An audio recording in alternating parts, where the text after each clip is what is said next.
Let's try that again. We have sound. That is 8 minutes of me talking with no sound whatsoever. Sorry about that, folks. Right, we'll start that again. Oh my goodness, that is ridiculous. Right, hi, I'm Jev. I'm reading old children's books to people. And hello, which is my usual welcome. Welcome. If you are not well, then I hope we can provide some light entertainment for you, just to take your mind off things. I'm Jev. I read old children's books, such as these ones I was waving at you before. Oh, thank you for the subscription too, Madsy Angel. 100 years old, 125 years old, just ones that are knocking around home. That's the way that they're there. Maddie Angel, great to have you here. I love seeing your various tweets and stuff come through and posts on Instagram. So awesome. Thank you for being here. And I'm so sorry. No, you haven't missed anything, Shelf Date. I have just embarrassed myself by talking for 8 minutes without my microphone going. Not only did I forget to restart the thing that I have to restart normally, I actually had forgotten to turn the microphone on too. So the things I had been saying, which apparently I was just miming, was that we're coming to the very end of this book. It's a very short chapter today, so I am going to be doing something unusual for me, which is I shall be playing a game after I finished reading and talking. Yes, so Maddie's saying you missed 8 minutes of quiet. Yes, it was. Hopefully you were not panicking about it. It was just me being an absolute doofus and totally forgetting to check some of my settings. I have remembered other things, so I've got my timers going, all 3 of them. I've also got my game all sorted and it's working in a new overlay, which I got it set up today.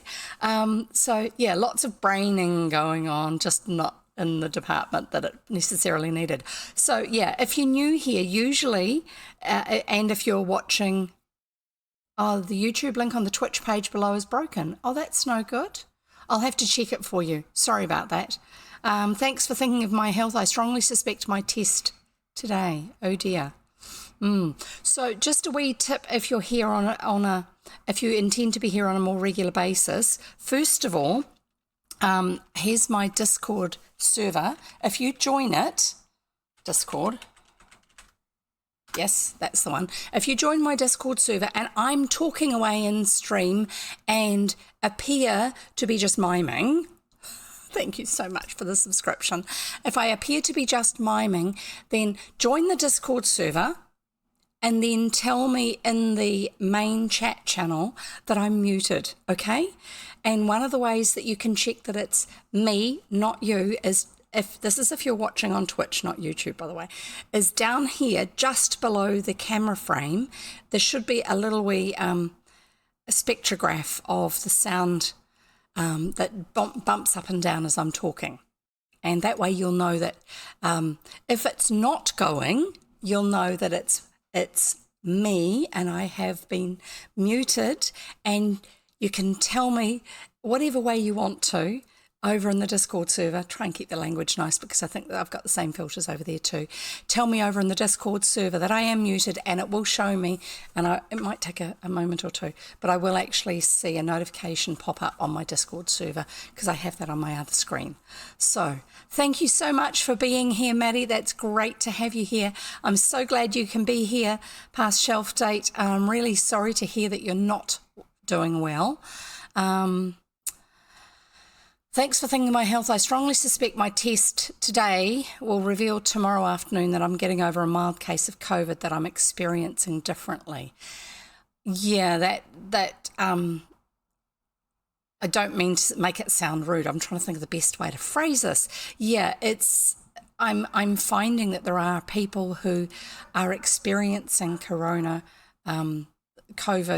The symptoms that they have are not necessarily typical of what most people are having or that we're hearing about. And past shelf date's also saying I had the Rona back in January, was only 2 days under the weather. Wow, that's cool that it was only 2 days. Excellent. Sorry that it's knocked you around though. And hopefully you'll be up and pumping again soon. Sorry, I'm looking a bit lost just because I'm trying to remember what else I need to do. I'm sure there's some other things I need to do. Just got news. Do you want to let my friend in America has wonderful, so exciting, so exciting. For everybody else who's watching and wondering what I'm on about, Maddie wanted to get this really, really, really useful, essential wheelchair for them. But for us in New Zealand, and because, I don't know, for some reason, physical disabilities are seen as being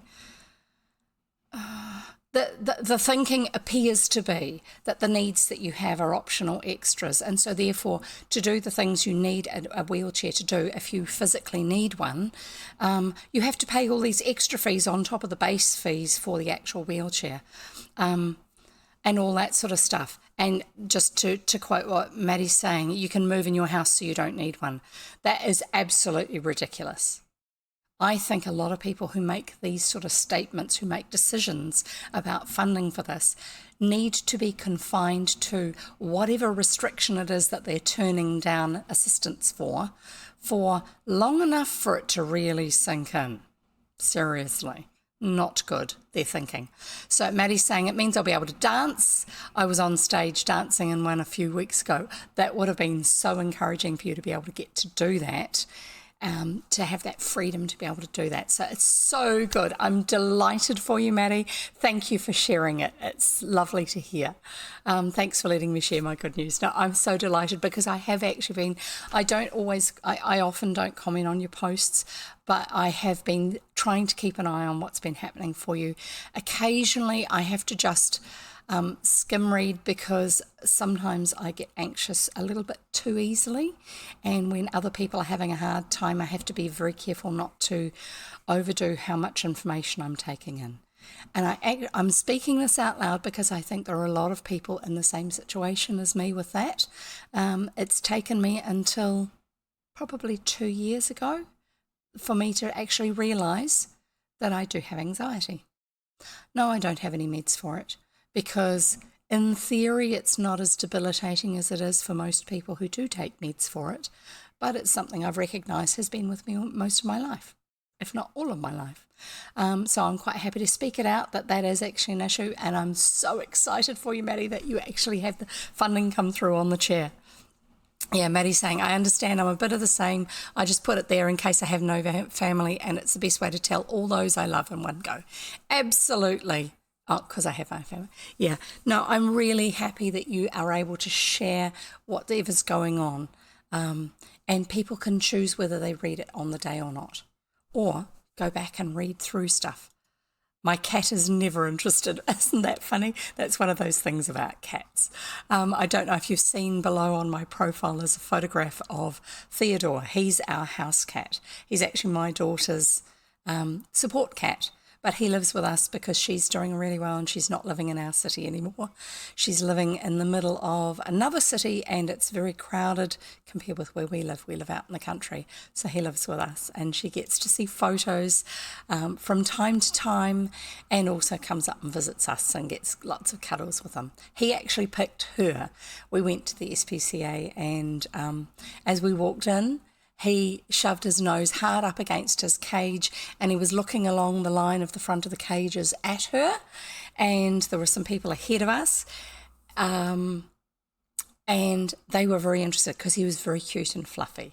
He was this tiny little ball of fluff, 4-month-old ball of fluff. Imagine a Maine Coon kitten, half-grown kitten. That's what he looked like, because we're certain he's Maine Coon, but not pedigreed. His litter was found on the streets in the city. Anyway, and he was rescued along with the others too, and they were all rehomed as well. So he's watching her walking along. Other people are ahead of us on the same visit, and they want to have a look at him, so they request, and they have to sterilise their hands and all this sort of things so that the kittens don't get sick. They have cuddles with him, and the whole time he's out of his cage being cuddled by them, he is looking over the shoulder of whoever's cuddling him and watching my daughter as she's walking around the enclosure. we go outside to look along the outside enclosures because they had a lot of cats at the time, so they were having to double up on some of the spaces. Come back inside, and he's up against the bars again watching her. One of her flatmates is mad keen on cats, grew up with lots and lots of cats around her. Absolute cat person, gets on well with everybody's cat. So we ask if we can have a visit with this kitten. She holds him, and he's sort of like wanting to climb out of her arms, not distressed, but just not wanting to be with her, wanting to be with someone else. And so then my daughter takes hold of him, and he just snuggles up against her shoulder and just goes to sleep. There you go. She was after a girl cat with short hair. She got a boy cat with long hair. Just one of those things. Yeah, so I'm just going to read out some of the comments. And the reason I do this is because I don't have chat showing on my overlay, because you can't interact with it when it's on its overlay, on the overlay. I am going to change that when I get my new system set up. I have been talking about my cat, yes. It's actually not my cat, it's my daughter's cat, the cat. So yeah, there's a photo of him on my About page on Twitch, and he has his own Instagram account where he hasn't posted for a long time, but he does get tagged, so you'll still see posts that he's tagged into. Oh, we've got the ear timer going. Okay, hang on a minute. Now, for those of you who are new here, this is a channel point redemption. My points are called pages, by the way, and Coleslaw has just redeemed ear. What's all this about? Which means I have to put a timer up here, a picker, and find the interaction tab for it. Here we go, just moving this over, and then I shall carry on with reading the comments. And the reason, that's what I was going to say, is the reason I read the comments is so that people who are on YouTube who would like to be part of this but can't because of work and all sorts of things like that, and so therefore they're watching the videos, get to feel a little bit more part of what's going on, but also maybe want to come and join us on Twitch. So here we go with the picker. Let's see, what ears am I going to have to wear today? Let's have a look. Oh, I should be looking over this way, shouldn't I? Yes, that's the one. Fluff Heart, again. Fluff Heart. Okay, remove the name. There you go. So what happens is if we keep going during my whole session today, my stream today, eventually we'll get down to less and less and less. It will not double up on them. It's my choice is that we don't have it in one streaming session, that it keeps on choosing the same thing. It is a randomized system. Here we go. Here's the ears. I shall show you the box in a minute for those of you who are new here. I have a box of various headbands and fluffy ears and all sorts of things which the picker is picking from. I'll just put this down out of the way. And so you can redeem channel points for these, and I will wear these for, I'll just move my picture so that it's visible. There you go. It's not quite so good on this particular background we've got at the moment. Maybe I should change the picture for that background. I'll change the picture just for a few minutes, and then we'll go back to that one.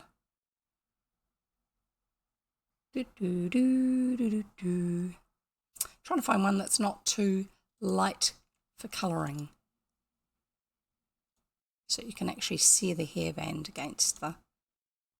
No. Yes, kind of. There you go. That works a bit better.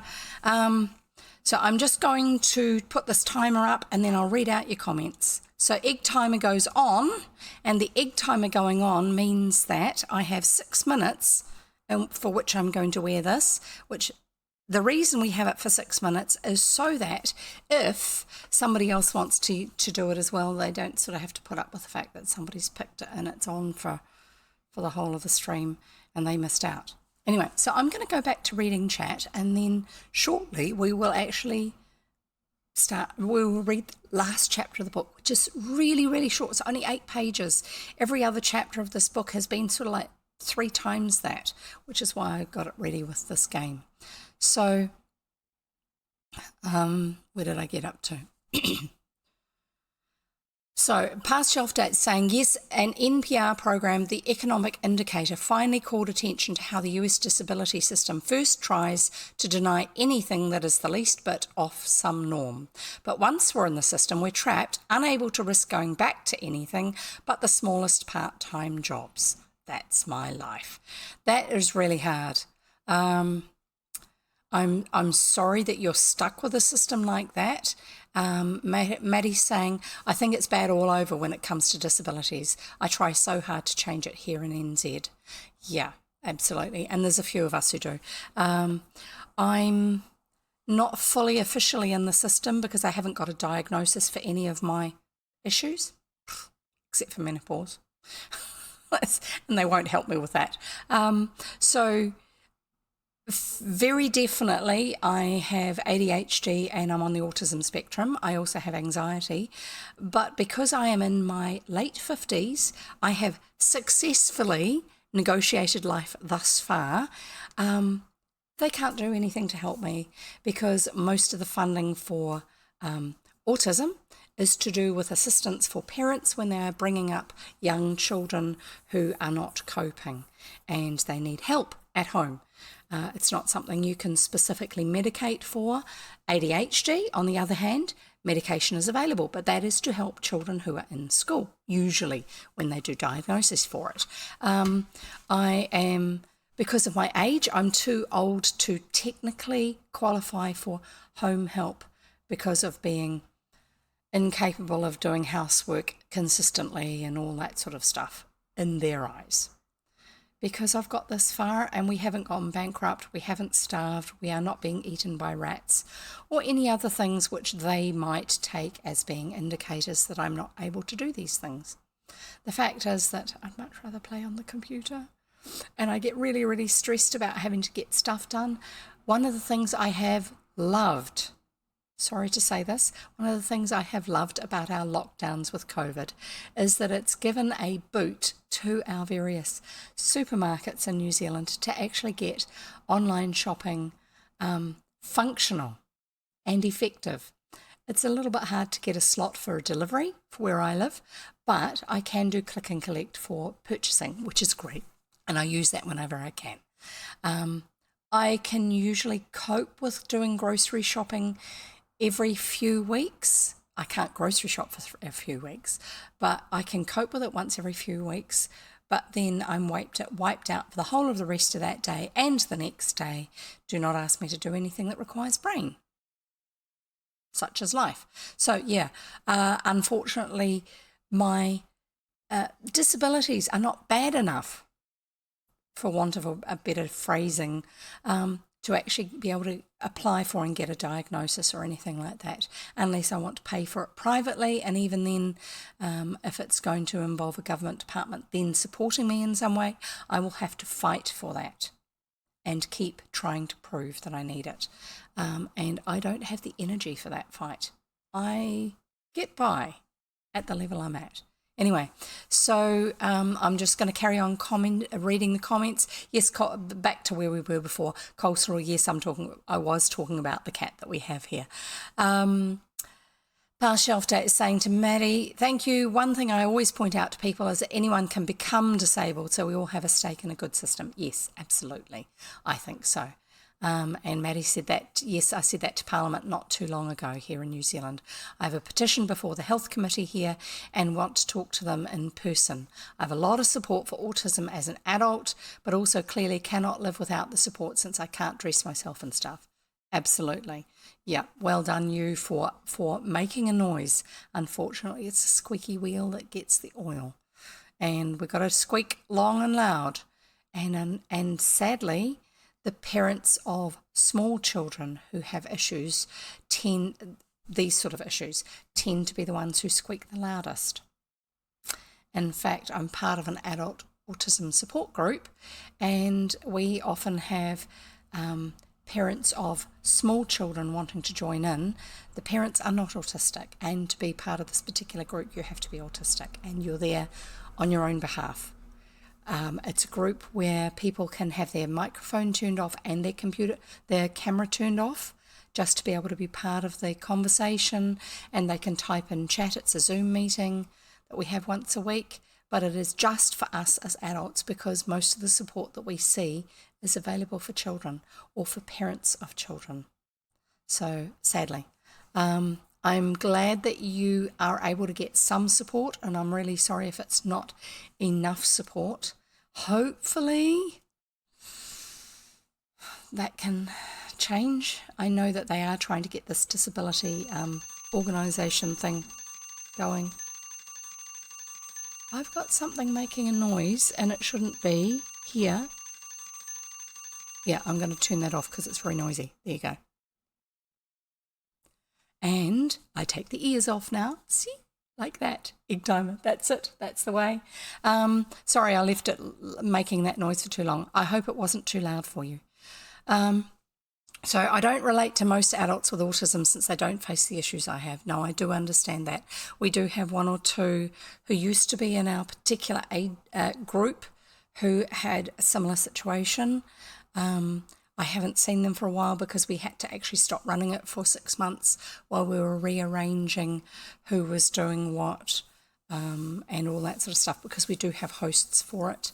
All the hosts are autistic, and there were not enough hosts for a while, but there has been another group got going in the interim, and I'm not too sure what state that they're at. My other autistic friends are mostly non-verbal, says Maddie. Yeah, I understand.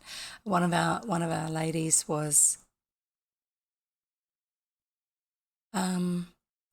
partly non-verbal.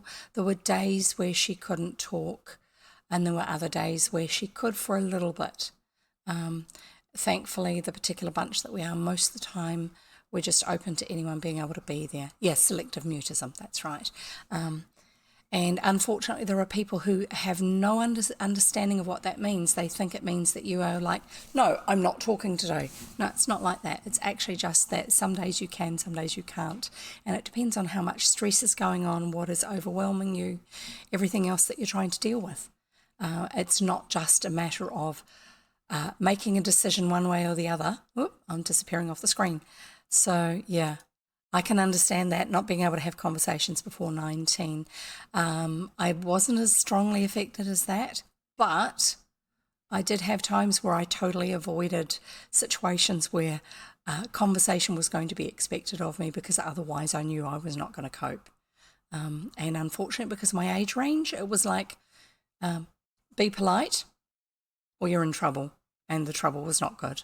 Lonely, the speech therapy, it was lonely, yeah, it would have been, and speech therapy helped. Sometimes things like speech therapy help with, this is explaining for other people, it may not be the same as your situation, Maddie. Sometimes things like speech therapy help if you've got a good therapist, because it's not so much, often when people go for speech therapy, they're going because they do not have the muscular ability to produce certain sounds. One of my brothers had that, and issues with how he produced his voice, and it was going to cause him problems in the future. And so a lot of speech therapists, that's kind of where they work from. So you get a kid who says twacta because they can't say their R sound. And so when they're little, that's okay. And then when they get older and they're still not doing it, they will go for speech therapy, especially through school, because it's considered to be something where they need to learn those skills.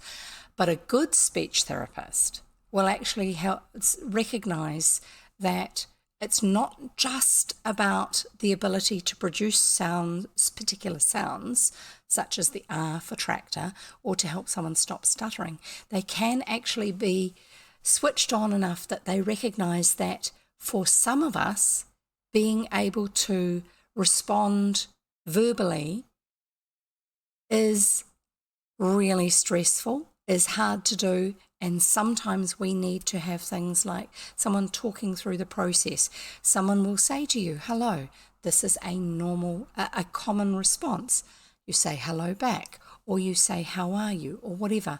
And they will actually give us the tools for how to script ourselves to be able to take part in a conversation. And for a lot of autistics, what we do is we will actually write scripts in our head about how to deal with certain situations. That's sometimes just the way it works. There are other things that happen too for different people in different stages. I will give you, for those who are not familiar with it, here's the link for the jigsaw puzzle. It can also be obtained by typing in !puzzle. So you've just seen that I typed in !jigsaw. You can also type !puzzle. And what it will do is enable you to interact with that puzzle there, but in a different browser window on your computer. I don't know how that works for mobile devices. I'm sorry. There is probably a way where you're still listening to me. My screen is floating somewhere while you're doing the puzzle. I don't really know, but you do the puzzle on another page, but it will be showing up here. So Not a Real Dad saying, I have a friend, I've had a friend see a speech therapist for tongue placement and swallowing issues. Yes, a really good speech therapist has a lot more tools in their toolbox and skills than just the whole, this person mutters or mumbles or stutters or can't pronounce certain letters. They are lisping, which is what most people think of a speech therapist as doing. It's actually way beyond that. Sometimes it's to do with what's going on in our heads when we're processing what we need to do to speak. All that sort of stuff. So there's all that. There's lots and lots and lots of things like that that go on.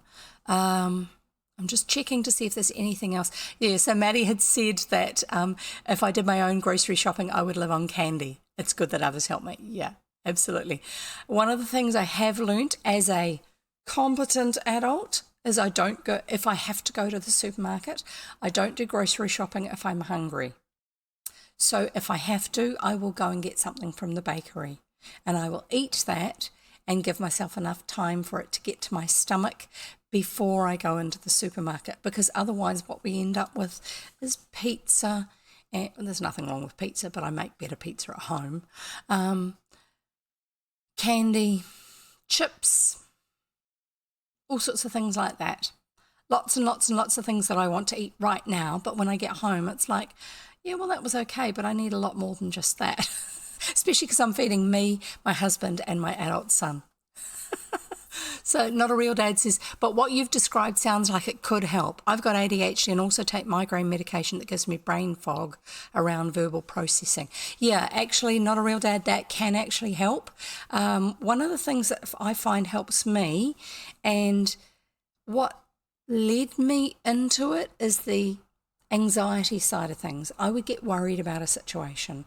I missed a whole bunch of face-to-face get-togethers that I was really looking forward to with a bunch of tech friends. I know them online. I've been in conversation with them for years through Twitter.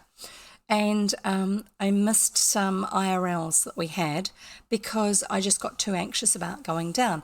In the end, I thought, I know these two particular people reasonably well compared with the rest. Oh, sorry, Not a Real Dad. That's the length of what you just wrote in is a little bit long for my anti-spam bot thing. I'll just give you the reasoning why here. You can read this through for yourself, and then I will repost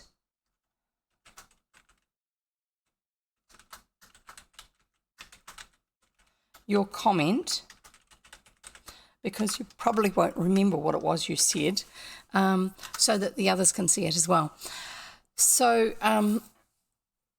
that post I've just put up there about the 150, that explains on the surface why it's good to have shorter comments, not a comment about what you said, just in general, especially when you get a really busy chat going.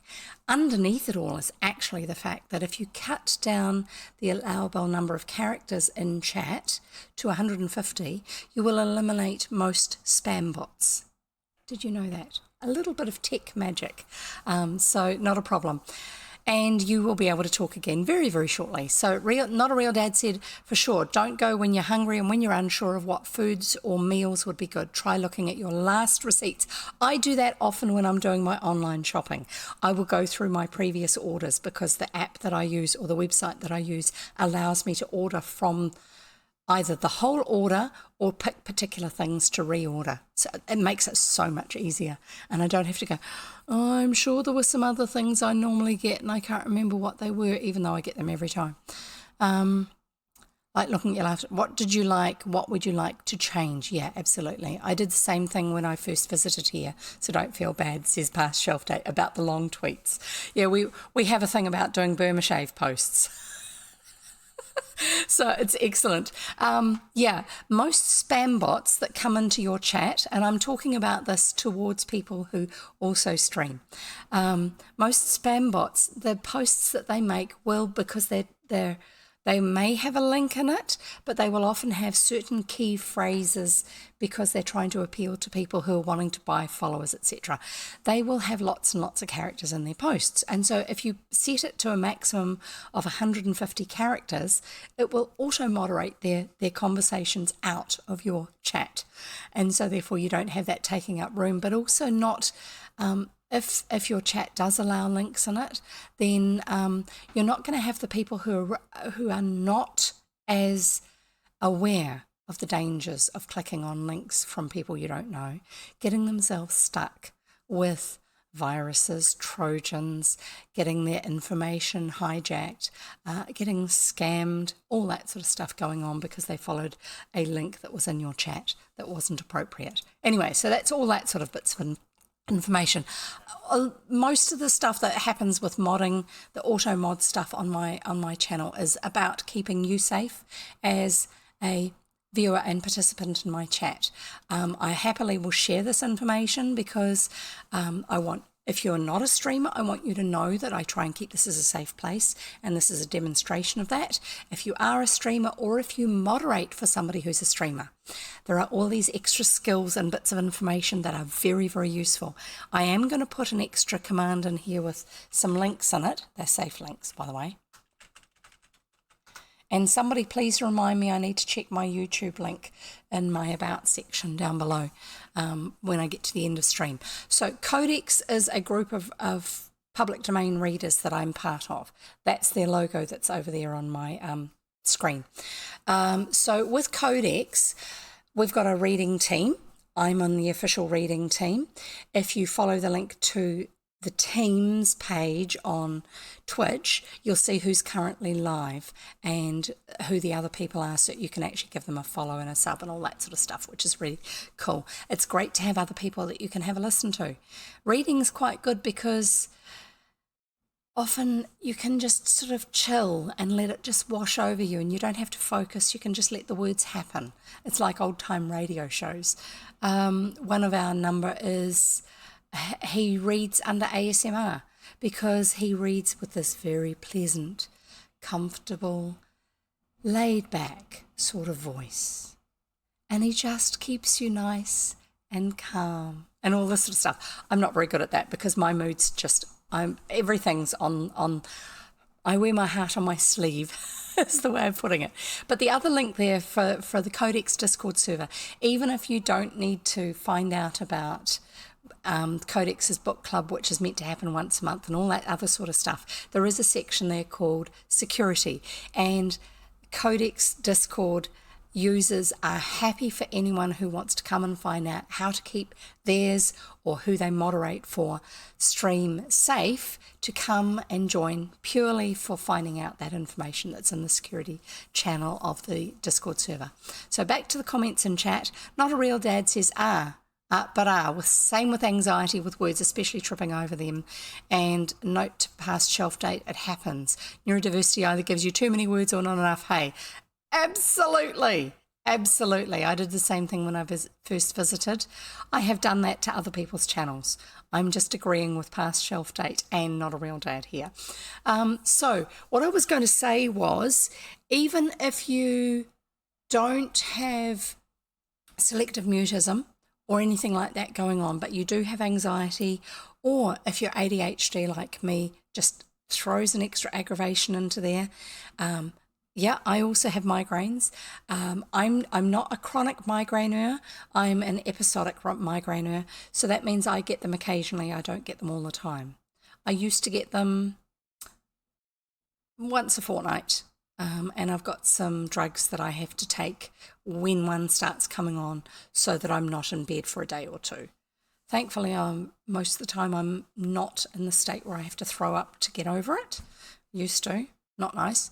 But yeah, they make your brain foggy. So what I was going to say to do with that is, yes, do write down or note or talk to yourself and record it, or draw pictures, sketches, mind map, however it works for you. Think of a situation you've got ahead of you. Don't think about the worst that can happen. Think about something that you like about the situation that you're looking forward to, and think about one simple thing you can do to help with that situation, or to be involved with that situation, or to respond to that situation. So for me, with the IRLs, I sat down and I thought, I have missed this many of them and I really wanted to go. I was disappointed, seriously disappointed. Okay, who do I know who goes that I know well enough from Twitter that I can sit and have a conversation with, or stand and have a conversation with, even if I don't talk to anybody else? Because I know that I can deep dive with a lot of them. That's part of the autism thing, is I tend to suck in information and then, it just all comes out. I don't do the small talk. Small talk? What's that? Yeah, if you get me onto small talk, we will deep dive into small talk, and we will talk about the weather in lots of detail, or whatever else. And so people who knew me well enough, they knew my sense of humour, because I make jokes about things. I make jokes inappropriately. They're not inappropriate jokes, they're jokes about things that aren't really timed right for how most people do them. But they're used to that from me, and they find them hilarious. And I knew that from the things I've joked about online with them. And so I thought, okay, I can joke with that person and I can joke with that person. In fact, one of them, I had been teasing about something they'd said, and the other one had thought it was absolutely hilarious. And then we just sort of bounced further jokes off each other from that sort of thing. So I knew that these two people were going to be there, and I knew that I could just sit and talk with either one of those without feeling too awkward about it. Even if I wasn't used to seeing them face to face, I would just sort of, if I needed to, I could face and look at the coffee table instead of looking directly at them, because autism, eye contact, not necessarily a good thing. So I had in mind that I could do these things. And then on top of that, I said to my son, would you like to come too? Because he knew them a bit as well. And so he said, yeah, okay. So he came down, and we had each other there as buddies, so that if we got stuck, we could talk to each other, and we did. And yet what's really funny is I noticed that most of the people there were doing similar. I think there's a high number of people who are on the spectrum, even if they don't know it, who work in IT. Yeah, definitely. So write yourself a script mentally, even if you don't actually physically write it down. Put down some information about what you can do, things you can say. If you get stuck, ask someone about this, because people like being asked about that sort of thing, and it does all help. Tips for life from Jev. Right, okay.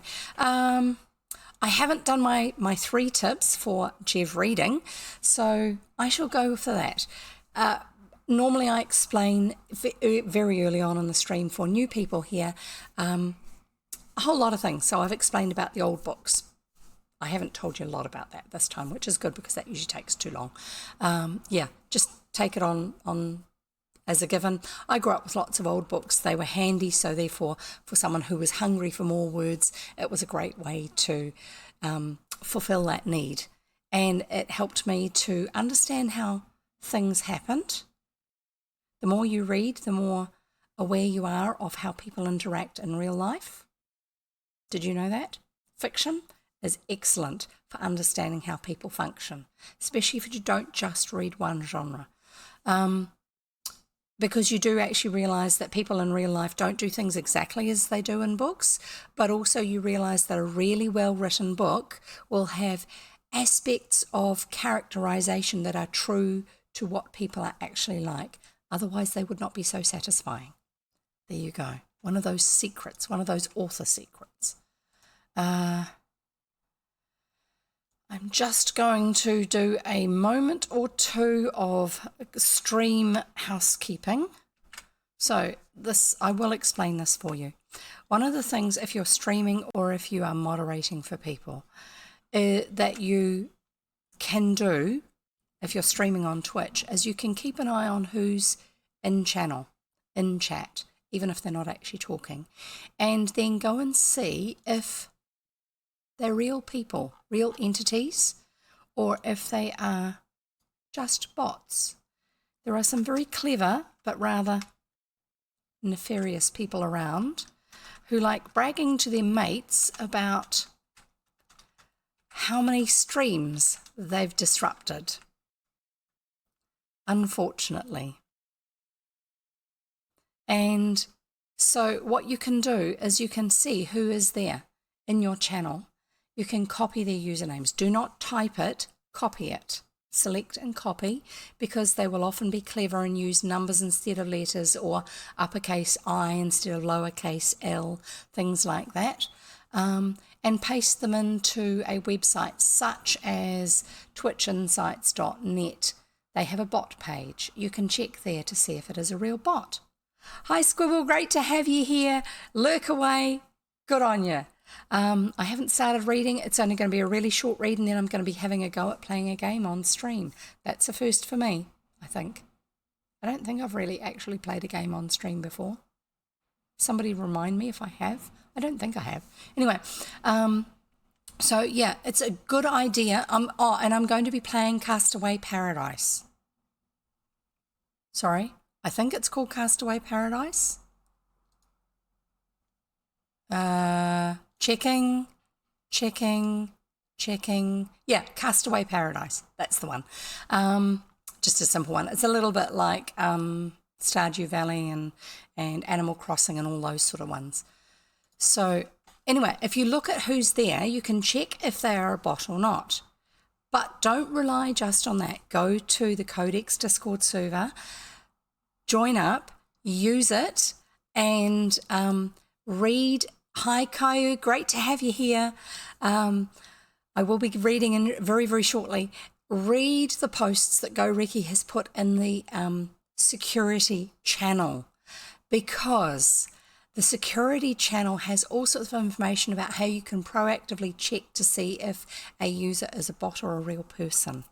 And type of behaviours to watch for, things you can do such as the 150 character limit in a conversation and things like that. Oh, and by the way, if you're new here, you'll have to wait 10 minutes before you can actually make a comment, sorry. It's one of my security settings. But don't just rely on the websites to tell you, because GoReki's system of different things to check for, he will often know about bots. He will be checking users to see if they're bots or real people, and he will often know about them a month or 2 months before Twitch or Twitch Insights or any of those other account systems know that it's a bot, because he's manually checking them. And he doesn't give you a list of bots to watch out for. He tells you how to spot them, and it is worth doing. If you're a moderator or if you're a streamer yourself. And seriously, you gain no positives by allowing the bots to stay in your channel. No, Maddie, you're not a bot. You're an angel. It's great to have you here. Beep boop. Yeah. Right. So how about I do some reading after I've given you the 3 tips? So if you're new here, I have 3 tips for you. First, get drinks. Second, get snacks. And third, get comfy. So drinks, I always have water handy, because water helps your brain and your body to function well. And my voice is better than it was because I have been drinking plenty of water, and it's helped to move the phlegm off my vocal cords. Still not quite normal, but getting there. And I don't actually use this one to drink from these days because it falls over too easily. It's not. I love it. I love those colours. That colour. I better have a drink actually.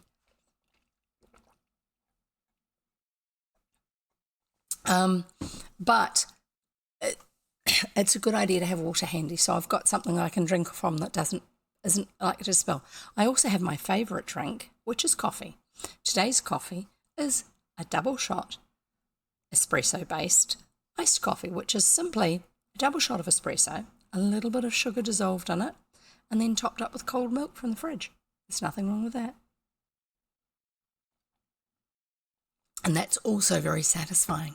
So that's drinks. Snacks. For snacks today we have, let's open up the treat jar. There you go. There's my coffee account for those of you who are on a computer but want to use your phone to look at it.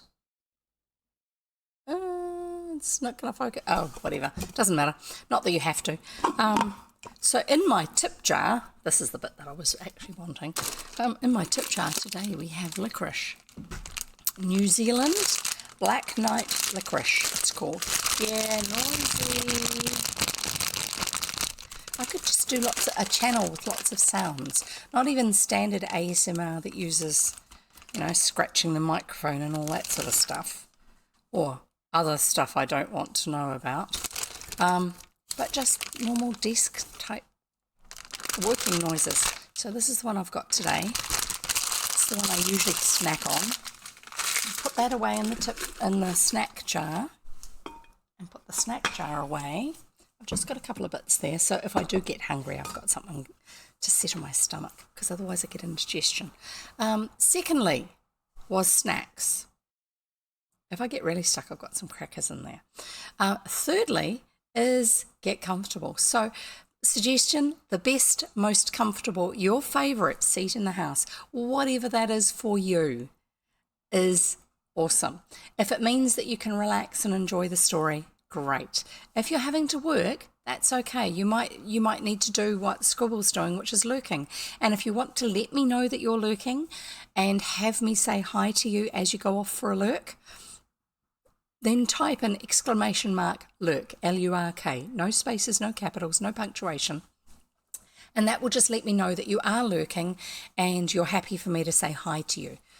There are a lot of people who do come along and sit in the channel listening, but don't let me know because they don't really want me to say anything in front of anybody else that they're here. And I try not to read out their name from the other stuff. I've loved black licorice for about 60 years, says past shelf date. You must be older than me then. That is unbelievable. Nobody online is older than me. Well, it feels like that. Look at this hair. Yeah, black licorice is the bomb for some of us. Others, no. My daughter can't stand it. Anyway, so comfortable, get as comfortable as you can so you can just enjoy the story. So we are going to finish. Sorry, yeah, my hair is bugging me at the moment. Some days I'm okay with it. Other days it tickles. I used to always have it super short and I'm thinking of getting it cut again. Otherwise I have to put it up. Maddie's saying, my best friend is 70, who I chat to every night. She's like my mum. She plays games and likes Marvel movies. Wonderful.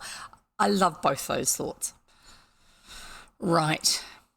So we are going to read this. We are reading A Terrible Tomboy by Angela Brazel. This is the very last chapter, chapter 24. I'm reading the Roman numerals and making sure I've got it right, actually. And if you're wondering, I'm reading from a first generation iPad mini, which is a hand-me-down. And it's keeping it out of the landfill because they don't actually get properly recycled, unlike what you expect. It works for getting the books off the internet from Project Gutenberg, which is what I read if I'm reading a public domain book and I'm reading it on technology. I get them from Project Gutenberg because that's public domain books, ones that are outside of copyright. And the built-in book reader that is part of the iPad operating system still works. The iPad has not had updates for many years and it will never be able to have them again.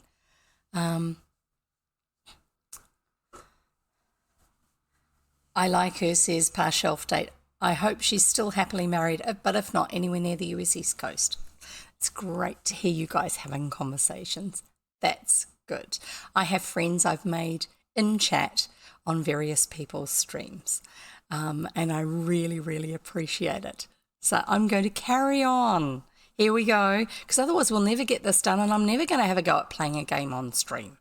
Right, A Terrible Tomboy, chapter XXIV, so that's 24. Conclusion. It's not an exciting chapter title, but it will do. And great to hear that, Maddie, that she's coming to visit you here in New Zealand at the end of January. 15 years we've talked most every night and never met. It's going to be awesome. That is fantastic. That is wonderful to hear. Right, here we go. And we will start the chapter with the verse that's there. We live in deeds, not years, in thoughts, not breaths, in feelings, not in figures on a dial. We should count time by heart throbs. He most lives who thinks most, feels the noblest, acts the best. And I'm sure that's a bit of famous poetry and I haven't a clue where it's from because this book doesn't tell me. It probably assumed that everybody reading it knew because people used to have to learn poetry at school. Anyway, we'll read. Enough of me nattering about various things like that. It was all perfectly true because the end of the last chapter, the farm was going to be saved because they had found these old books in a previous chapter, and these two old antiquarians had actually said, yes, these are old and they are valuable and they should be able to be sold for a lot of money. And I was meant to tell you about treasure trove and I forgot to. So these days in England, if you find anything that is old, that's in the ground, it is treasure trove, which means it actually belongs to the country. The finder will often get a finding fee that is connected kind of to the value, but they do not own it to then be able to sell it, just because it's part of the history of the place. And it's actually a law that came in after these books were written. This author was writing, itchy. And yeah, when you see me itching my ear, it's just because I always am itchy.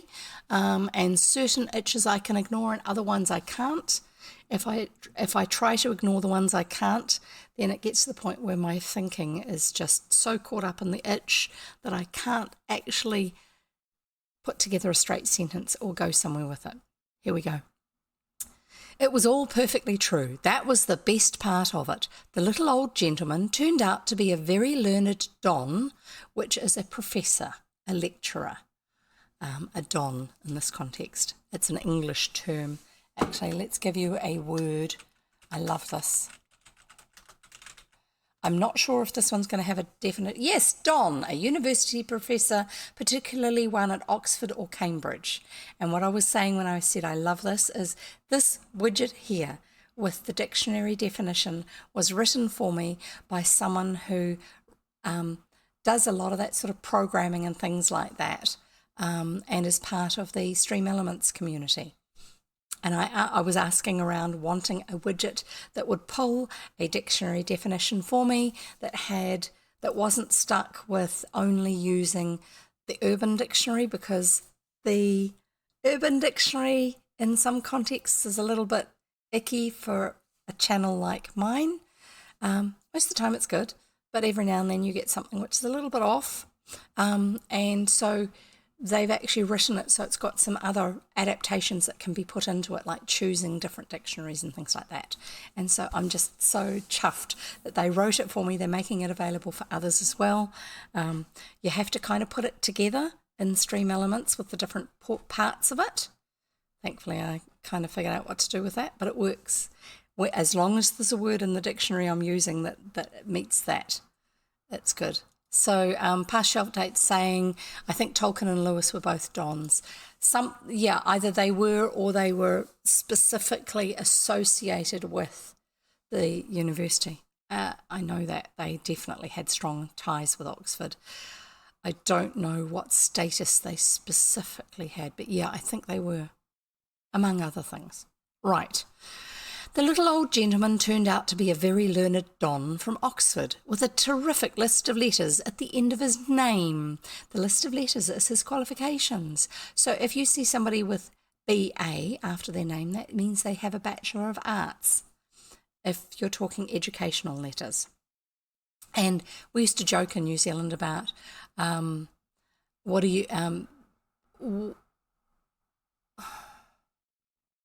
something or other about somebody who's got a BA after their name, what do they do? Or what do you usually hear them saying? Would you like fries with that? which is a little bit rude about the fact that they've gone and done all this study and they end up getting a job at McDonald's or wherever else. But yeah, BA is a Bachelor of Arts is one that lots of people do because they don't know what they want to do. And so therefore it doesn't have quite the same strength to it. Not that there's anything wrong with getting a Bachelor of Arts, because arts can be a whole lot of different studies. But just that it's so generic, the actual qualification, that, yeah, there are a lot of people who can't use it to get themselves a job. But, you know, PhD is a doctorate of PhD philosophy, I think, something like that. MD, medical doctor. It's a master's. All sorts of things like that. A lot of the letters also have titles that they represent. So yeah, this chap had a lot of letters because there's not only your qualifications, there's also your associations when you are really highly qualified. So he had a terrific list of letters at the end of his name, and in the course of a few days, a representative arrived from the Bodleian Library. There you go. This is the Bodleian Library. Let's see if they've actually got Bodleian in here.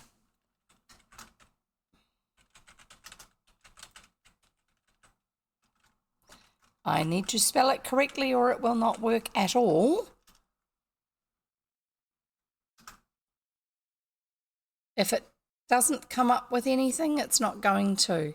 Past shelf dates saying colleges need to put all freshmen through a book like What Colour is Your Parachute, so they learn what to do with their lives before they start studying.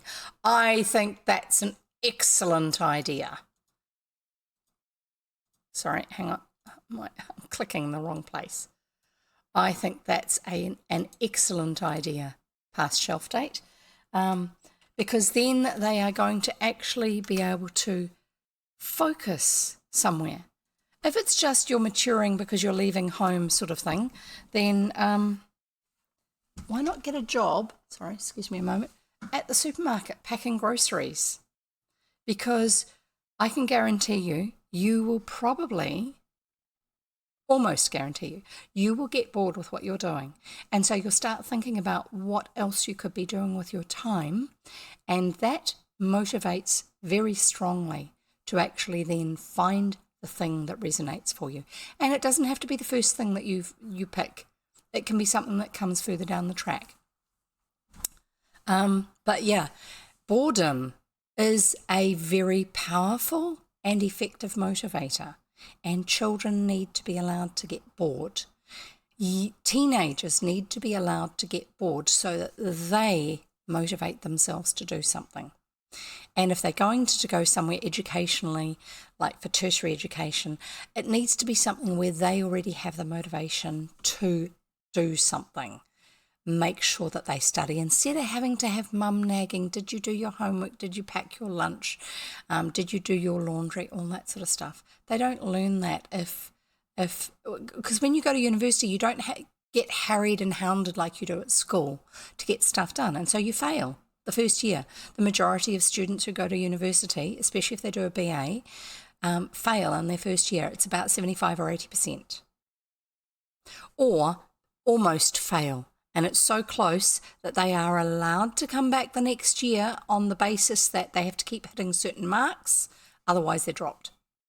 Because the college does not want to have a list of failures on their books, really.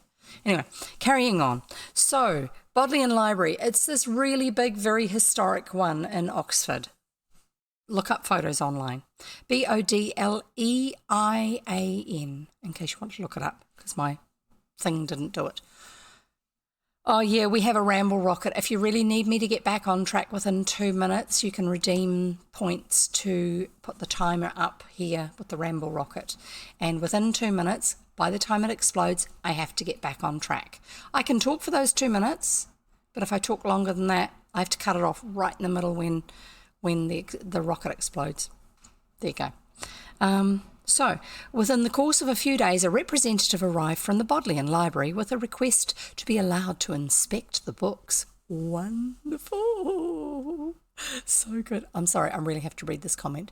Past shelf date says, in addition to the what colour is your parachute recommendation, I was on academic probation after my first term in 1978. I had 3 college-bound siblings behind me. Just as well it was in that first term, not a longer period of time, which can have a much more negative effect with bad habits that you accrue in that time. I didn't want my parents to have to pay for 2 or even 3 of us at once, so I quit for their good. Well done, well done. Hopefully you've been able to pursue some things that interest you enough since then. Sometimes you just have to make the call, don't you? Right. He requested that he be allowed to inspect the books, which by this time had been removed to a corner of the big drawing room, after having been up in the loft that we were worried about last time, remember? And after a considerable amount of talking and writing, it was arranged that they should be sent to London at once to be sold by auction. So the assessment was done pretty quick, smart, because don't forget the family are going to get the mortgage foreclosed on within, I think it was something like 2 weeks, something super short. And so they do need to. So past shelf date saying, I failed because I was clinically depressed, couldn't try college again until 2000. Yeah, no, that's hard. That's really hard when you're in that state. I was doing a technical certificate. I never quite finished. I had 1 paper to do, and I never did that one. And that was... Technically, I was not clinically depressed because I did not get a diagnosis. But looking back at it now, yeah, definitely. But that was trade qualifications. So it wasn't quite as much of my life that I'd lost to it, because to get the trade qualification you actually had to be doing the job as well as studying. And so therefore I was already doing the job and I was competent at the job, and so I was able to continue doing the job. Wish even one mental health professional had simply asked about me, is this guy having any fun? Yeah.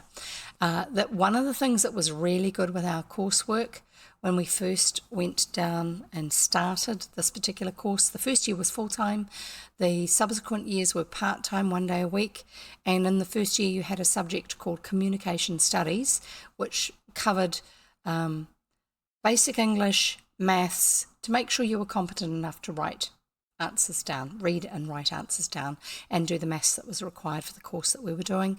But also there was health studies as part of it. So there was a little bit of relationship health discussion, but on top of that, they did also talk about things like what to watch for with depression.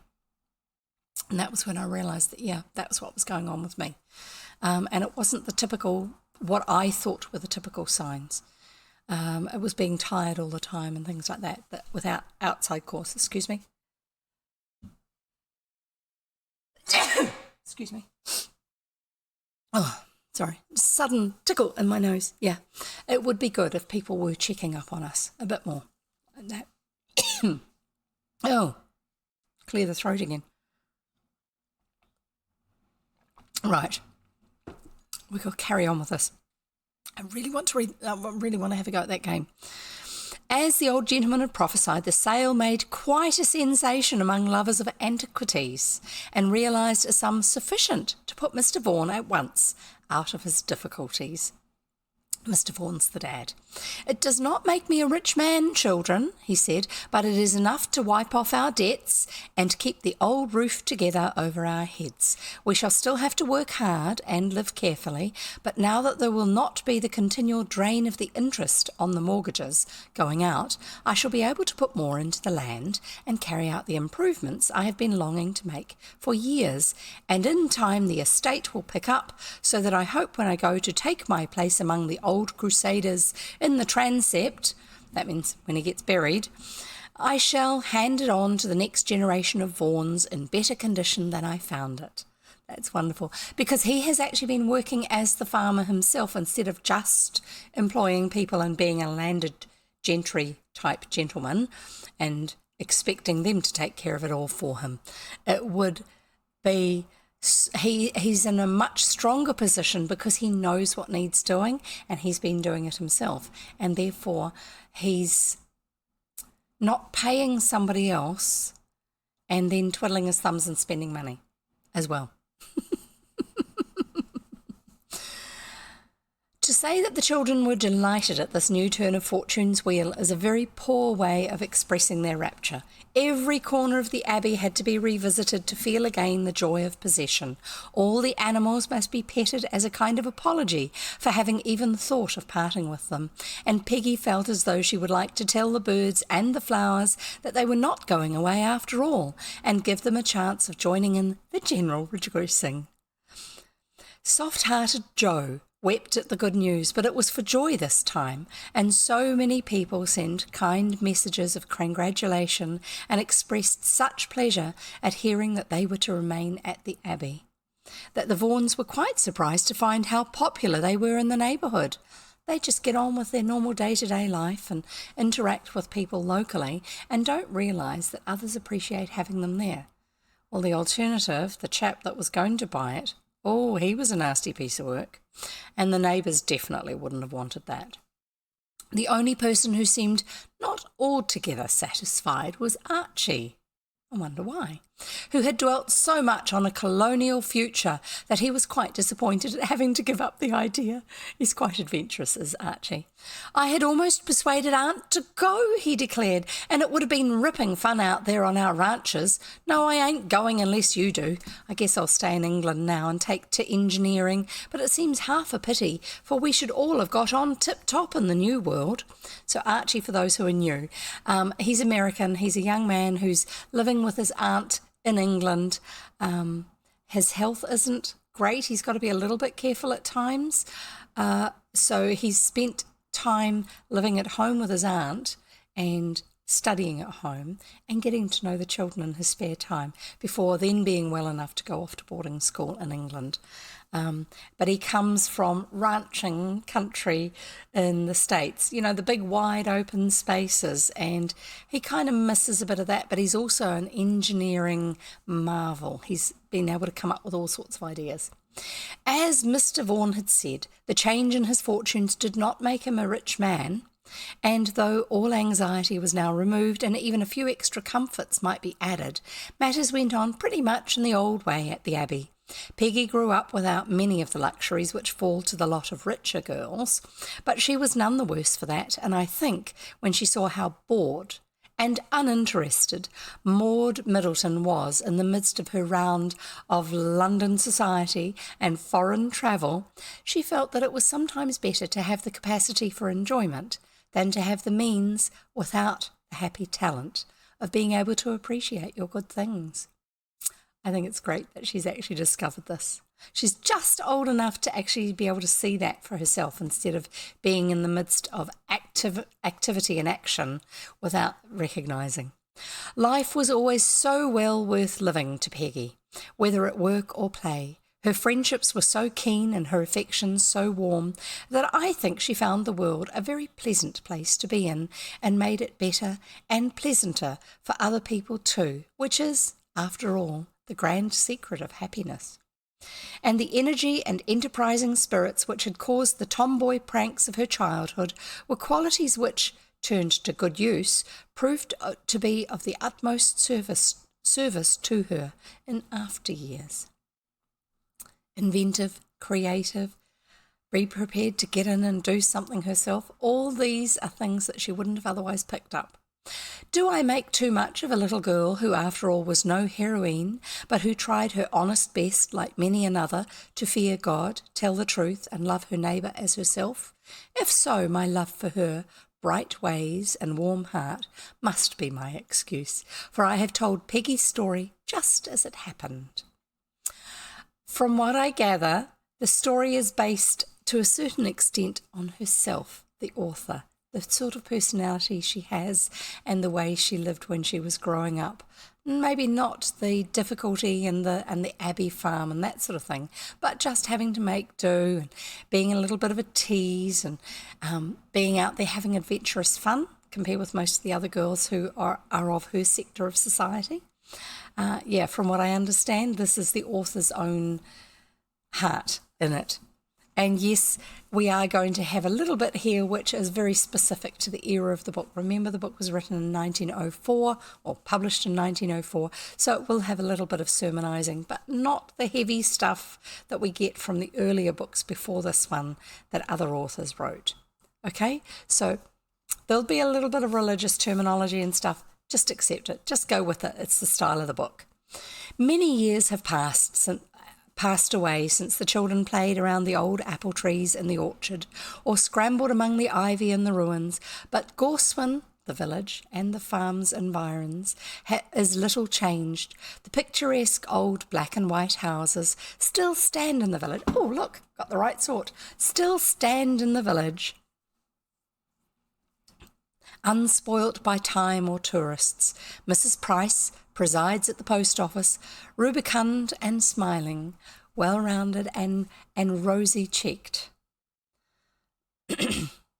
And old Ephraim totters down from his cottage to the Bluebell Arms, a living testimony to the healthfulness of the district. The flowers are as beautiful as ever in the rectory garden, but the rector is not there to tend them. He has gone where little Raymond went before, on that longest of holidays, from which there is no return to the lesson books of this life. He is deeply missed in the village, but he has a worthy successor in Mr. Wentworth, who now holds the living in his stead. For years of companionship with one who dwelt so continually at the gate of heaven have changed the nervous young curate into a strong and earnest character. He is much liked in Gorswin, and he has Lillian to help him. Ooh.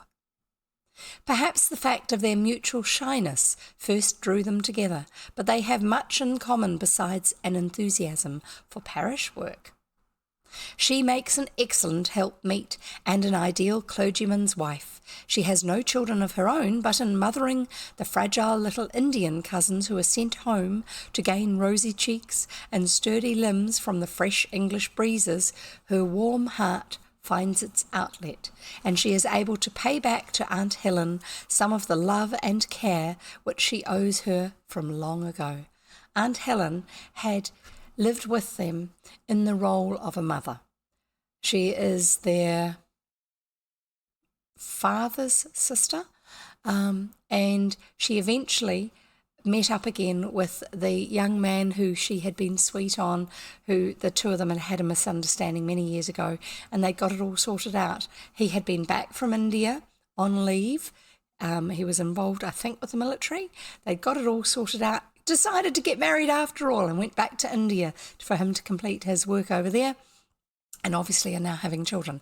Now, it's not uncommon of the era that children of English descent who were born in India didn't necessarily thrive as well as local Indian children, because to a degree the way they lived and ate wasn't well adapted to the climate they were living in.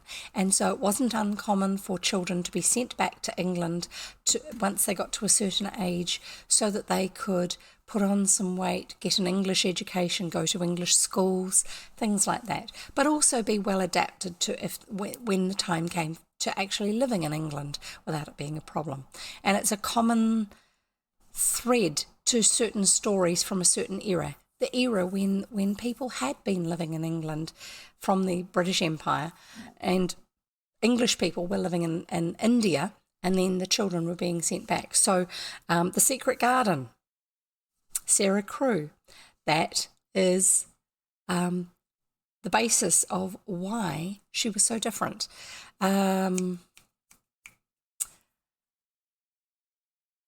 Authors, Rudyard Kipling, born and had his first few years in India. Actually, more than his first few years. He spent quite a bit of time in India.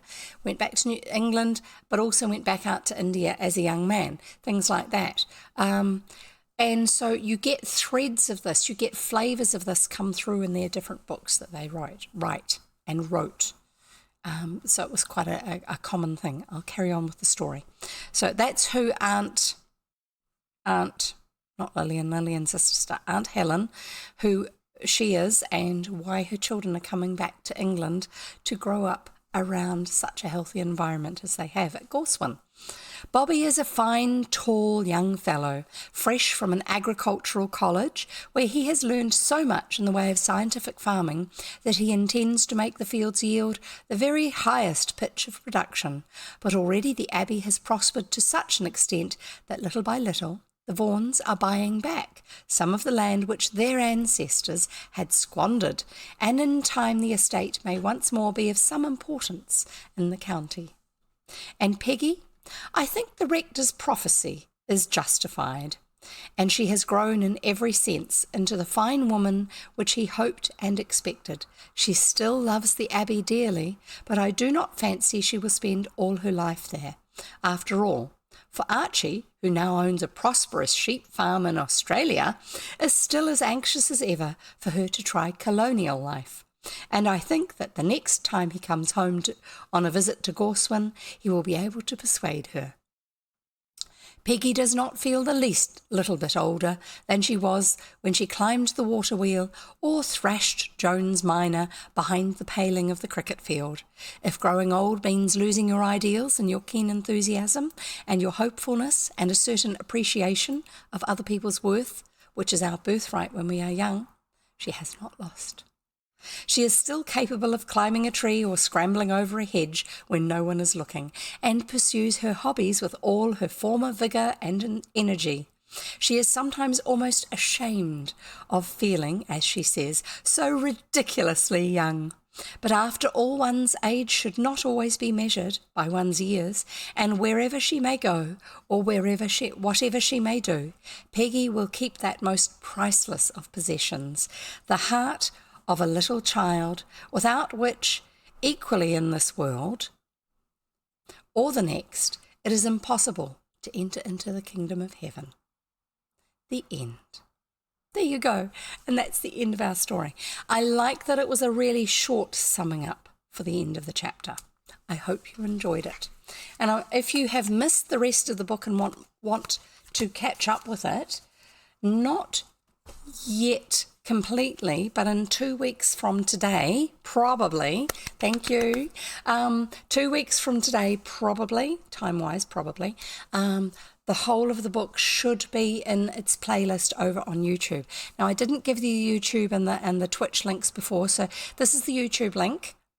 If you need to, you can type that in over on in your browser. Otherwise, just type in jevvv, no punctuation or spaces or anything. Always 3 V's for Jev in jevvv.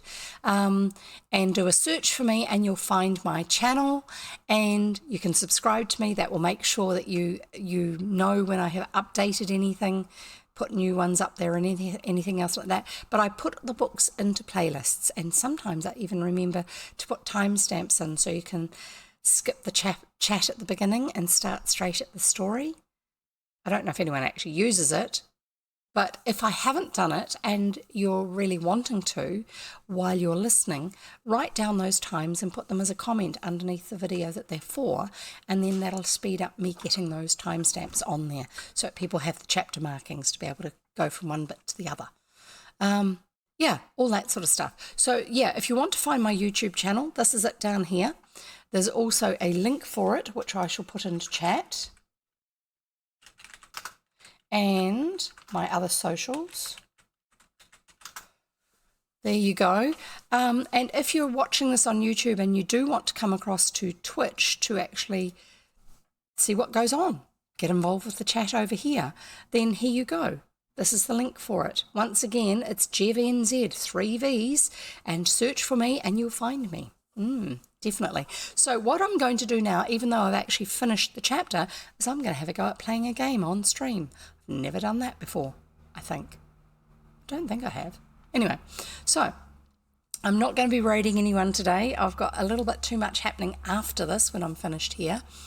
Unless you know someone that I know and you want to make a recommendation for a raid, you can let me know if that's the case. So I am going to change over to my game, and I will need to Sorry, I'm just moving this. I will need to, what will I need to do? Launch the game. Now I've already got the game launched in the background. Ah, that's right. I need to go back to my browser and change the category that we're in, which is over here.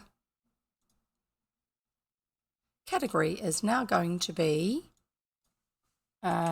Castaways. Castaway?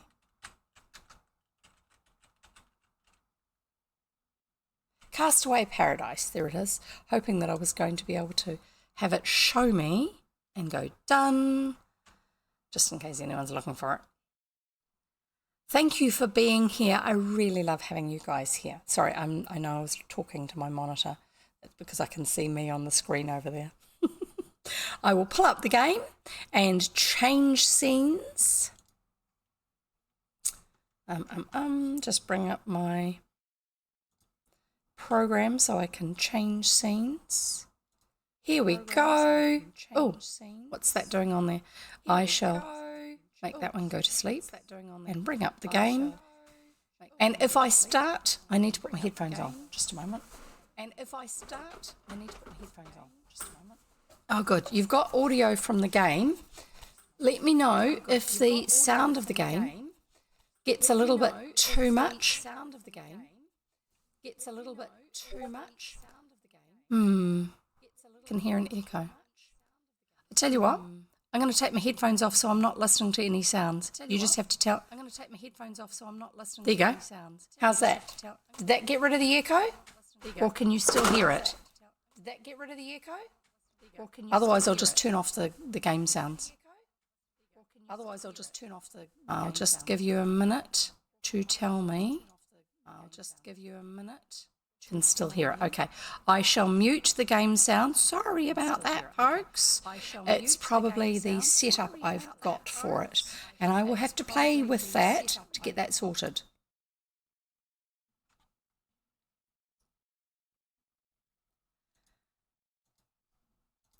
So, yeah, you don't get to hear game sounds until next time I do this game, in which case I will have changed which channel it comes from and which channel it goes to input through my broadcast software. You won't miss the music because it just plays one tune and it plays it the whole time ad infinitum. It's on a loop. So, apart from the very, very, very... I don't know why that was echoing my mic. It shouldn't have. But I can't separate that out, unfortunately. I don't know how to separate that out while I'm here in front of the camera. It's something I'm going to have to do when I'm not playing the game and not streaming. So because I'm going to be reading out the text that's on the game, I'm going to leave my mic on and not listen to the music, and I will have the music muted for everybody. It means you're also not going to get the clicky sounds and stuff like that. Sorry about that. But that seems to be the most effective way to do it without you getting this weird double up. Don't know why that was putting... It's something to do with the setup I've got for where it plays to. So we'll carry on with the game. No, I'm not going to do that. It's not in active development any longer, so therefore the game itself... Oh, go away. You don't need that. Sorry. The game itself is... there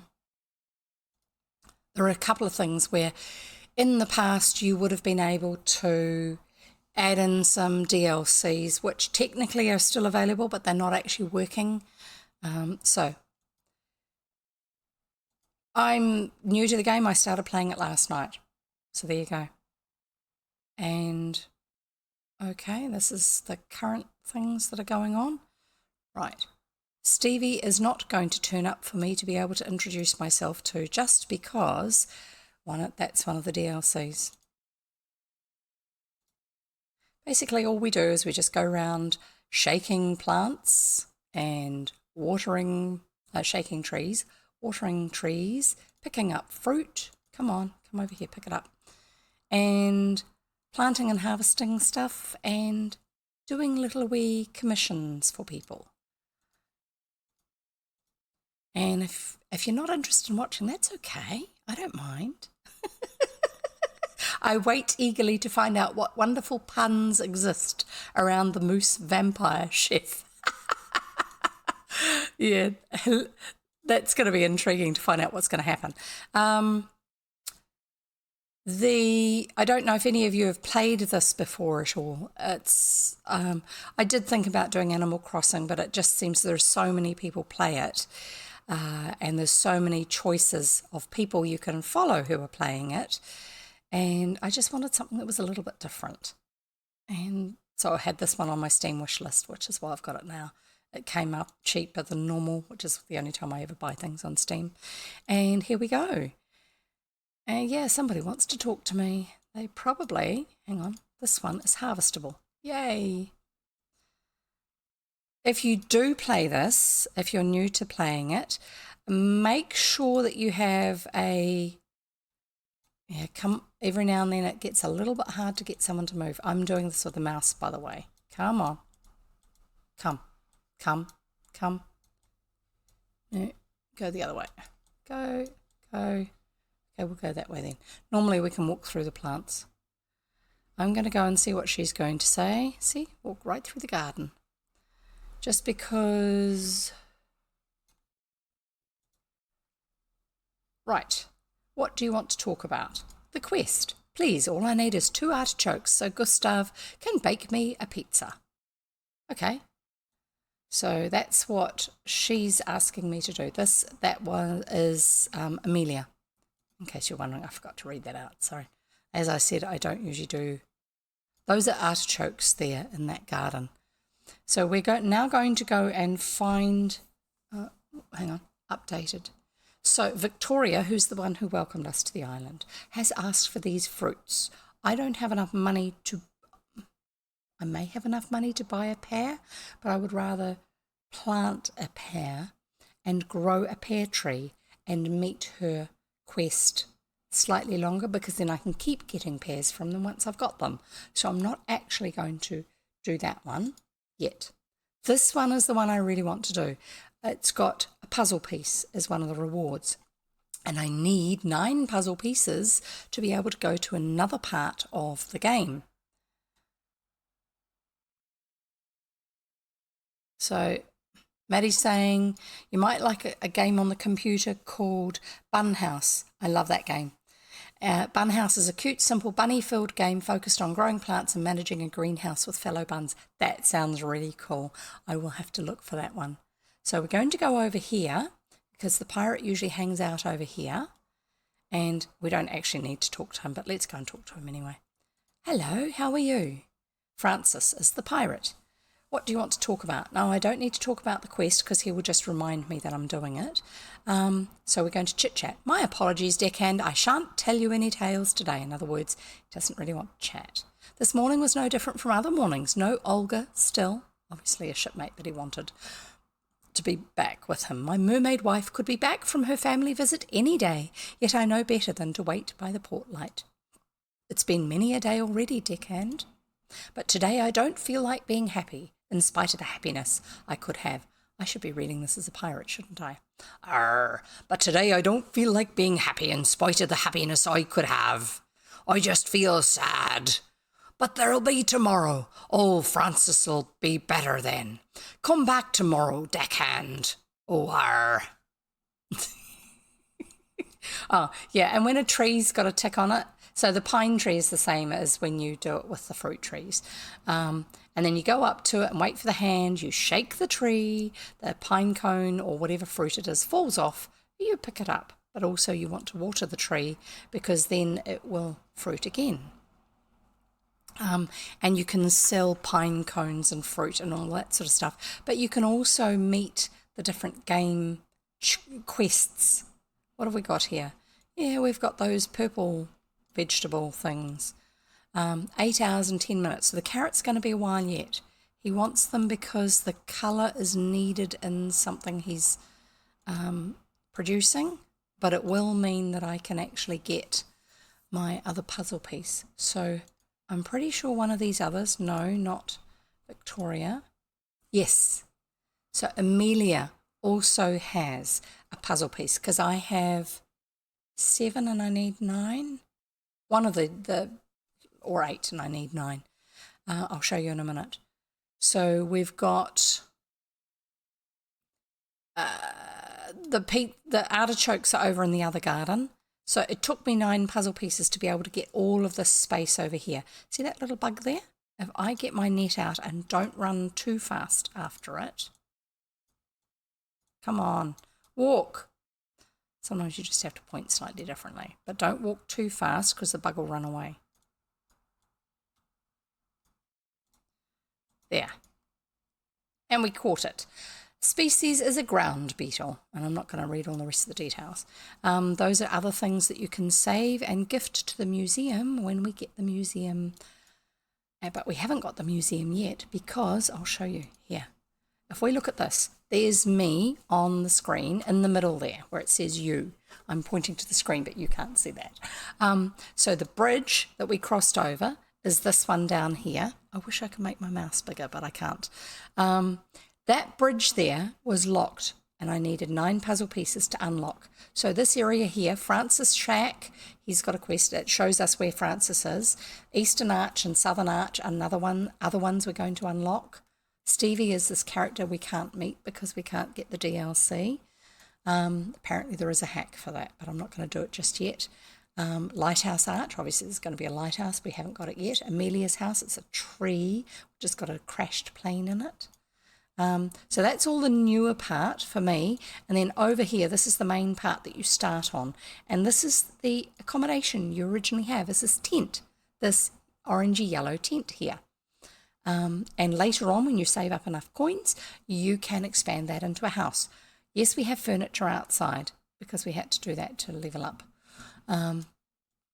So I can't go anywhere with this. This is just a showing you where people are, where quests that you're currently working on are. So the people who've got a quest for you that you're working on have quest above their name. Otherwise, you just have a picture of them.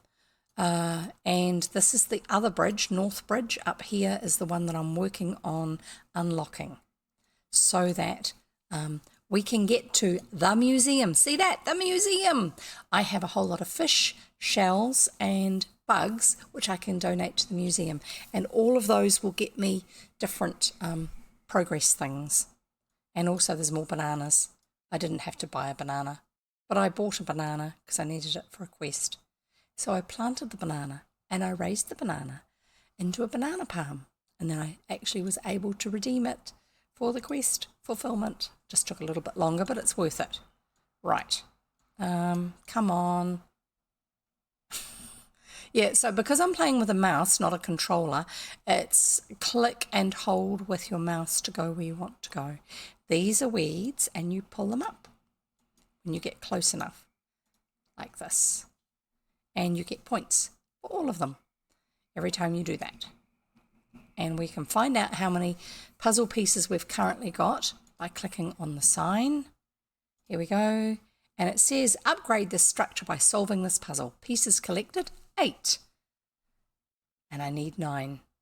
But this is the one I'm definitely going to be doing. I wonder if it'll let me actually use the ones I've got. Yes, here we go. I'll only be able to get as far as I have pieces.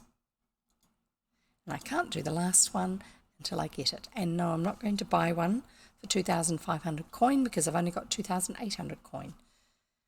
So the update over here just means that I've done some things here. I've earned 155 experience points because one of the current goals is 155.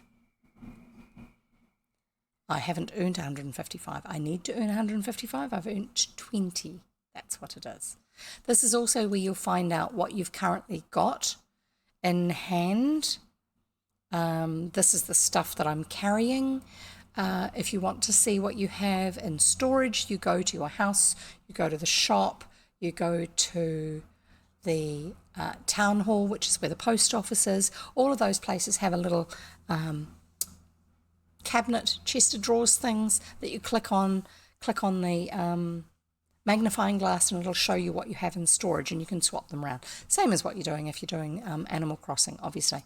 Dailies is the thing that we're doing at the moment, which is the bit up here at the top.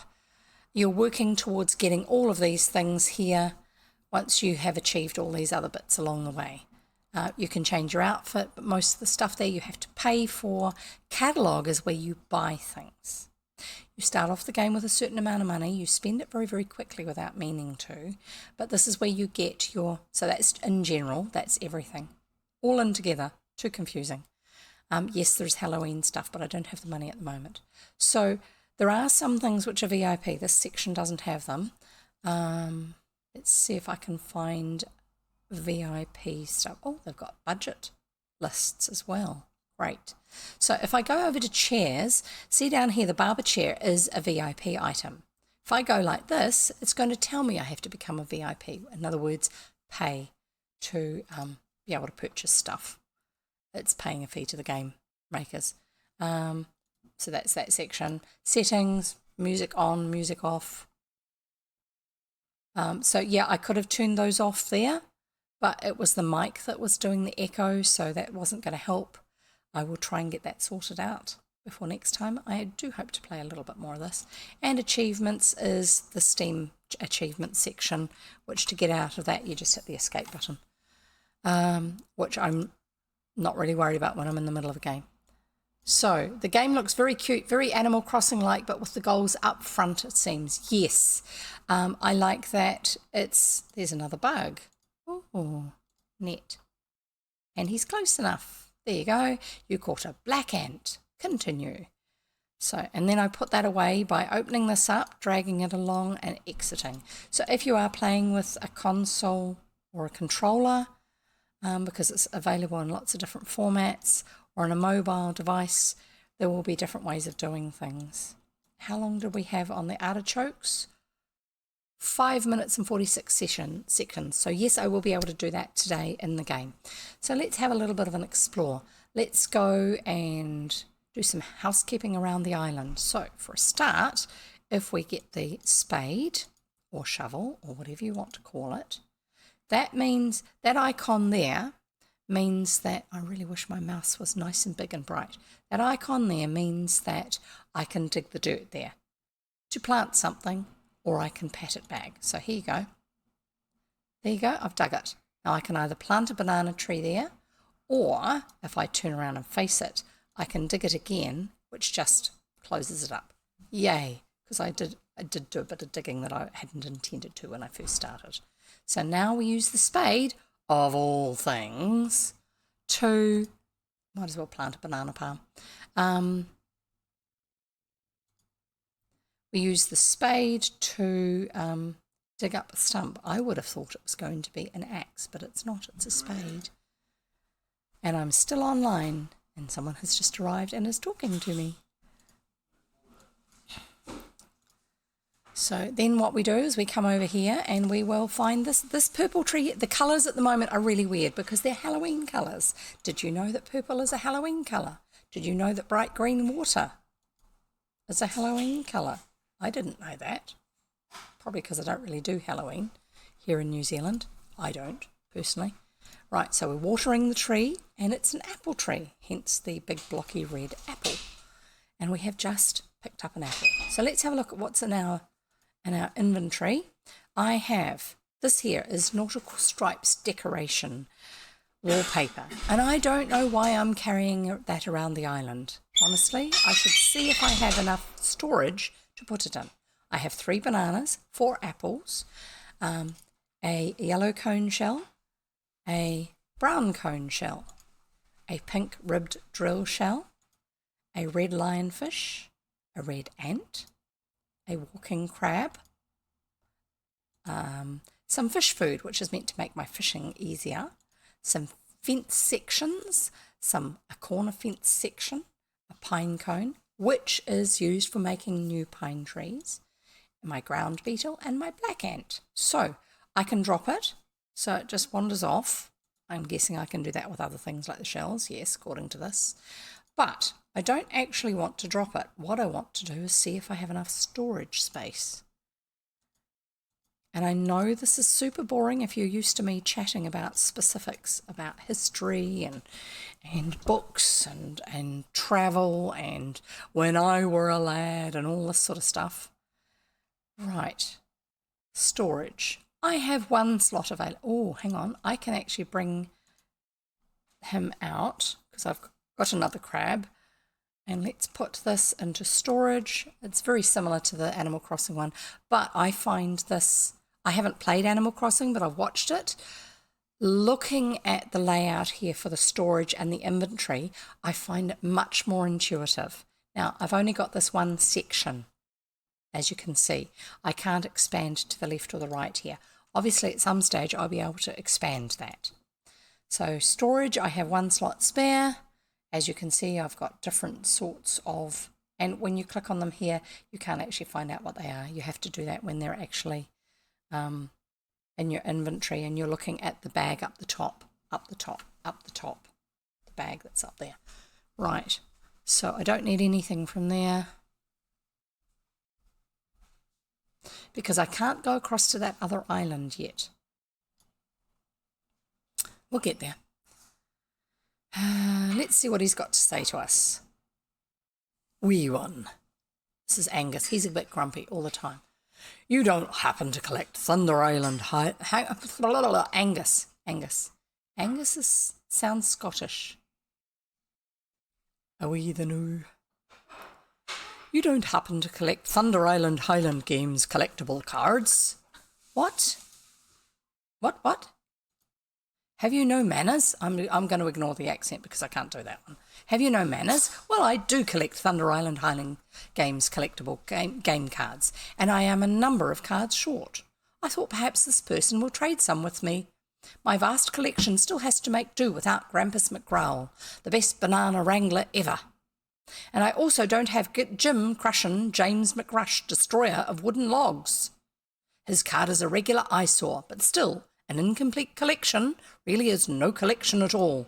He's always grumpy, always. And I should know how to do a Scottish accent because I've had Scottish teachers at school and stuff like that. Well, I guess I won't be trading Thunder Island Highland Games collectible game cards with me. You won't be. Okay, seeing how you don't collect them. I could have known, of course. You have no eye for the nicer things. Yeah, so he's always in a grump. He often will ask us to find or get things for him, which we do, and he stays in a bit of a grump, but he kind of is a little bit happy to help.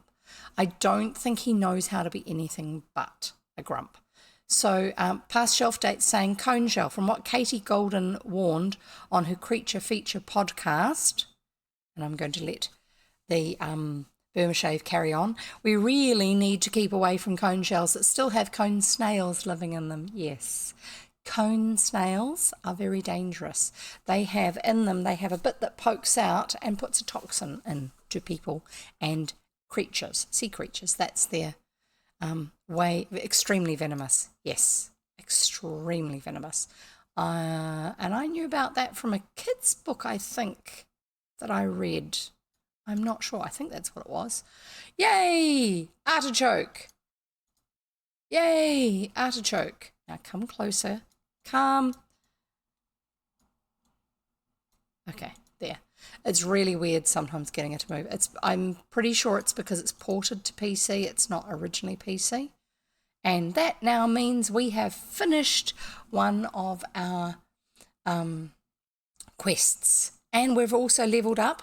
And you know what leveling up does? It's meant to mean that your plants are at the top of the level that they were working on. So if you still had 15 minutes, they will now be at the stage where you can hit the tick and they will be at that next level. So now we have to find this person to redeem it, Amelia. So what we do is we hit on the magnifying glass, which is our map, and we go looking for Amelia. My house. No, there she is, and it says finished. They are really good with helping you to find your way around in terms of showing you the relevant information, saying if you're doing a quest for one of those characters. So we click on quest. Amelia says, what do you want to talk about? Finally, I'm going to get that pizza now. I can't wait. completed. Pizza artichoke. You know what this means, don't you? This means we can go to the other island. Means we can start working on redeeming the rebuilding the museum, because they've had a big storm come through, which is why we're here. We got shipwrecked. We came up out of the sea all covered in seaweed, and they thought we were a seaweed monster. So, right, I could ask her for another quest, but I don't actually want to at the moment. At some stage, the game will say to me that somebody has a quest for me, because, oh, yeah, there you go, new quest. And it's her that's actually offering the new quest. If you have an empty slot, you can only have 3 quests at a time. If you have an empty slot, then the game will let you know.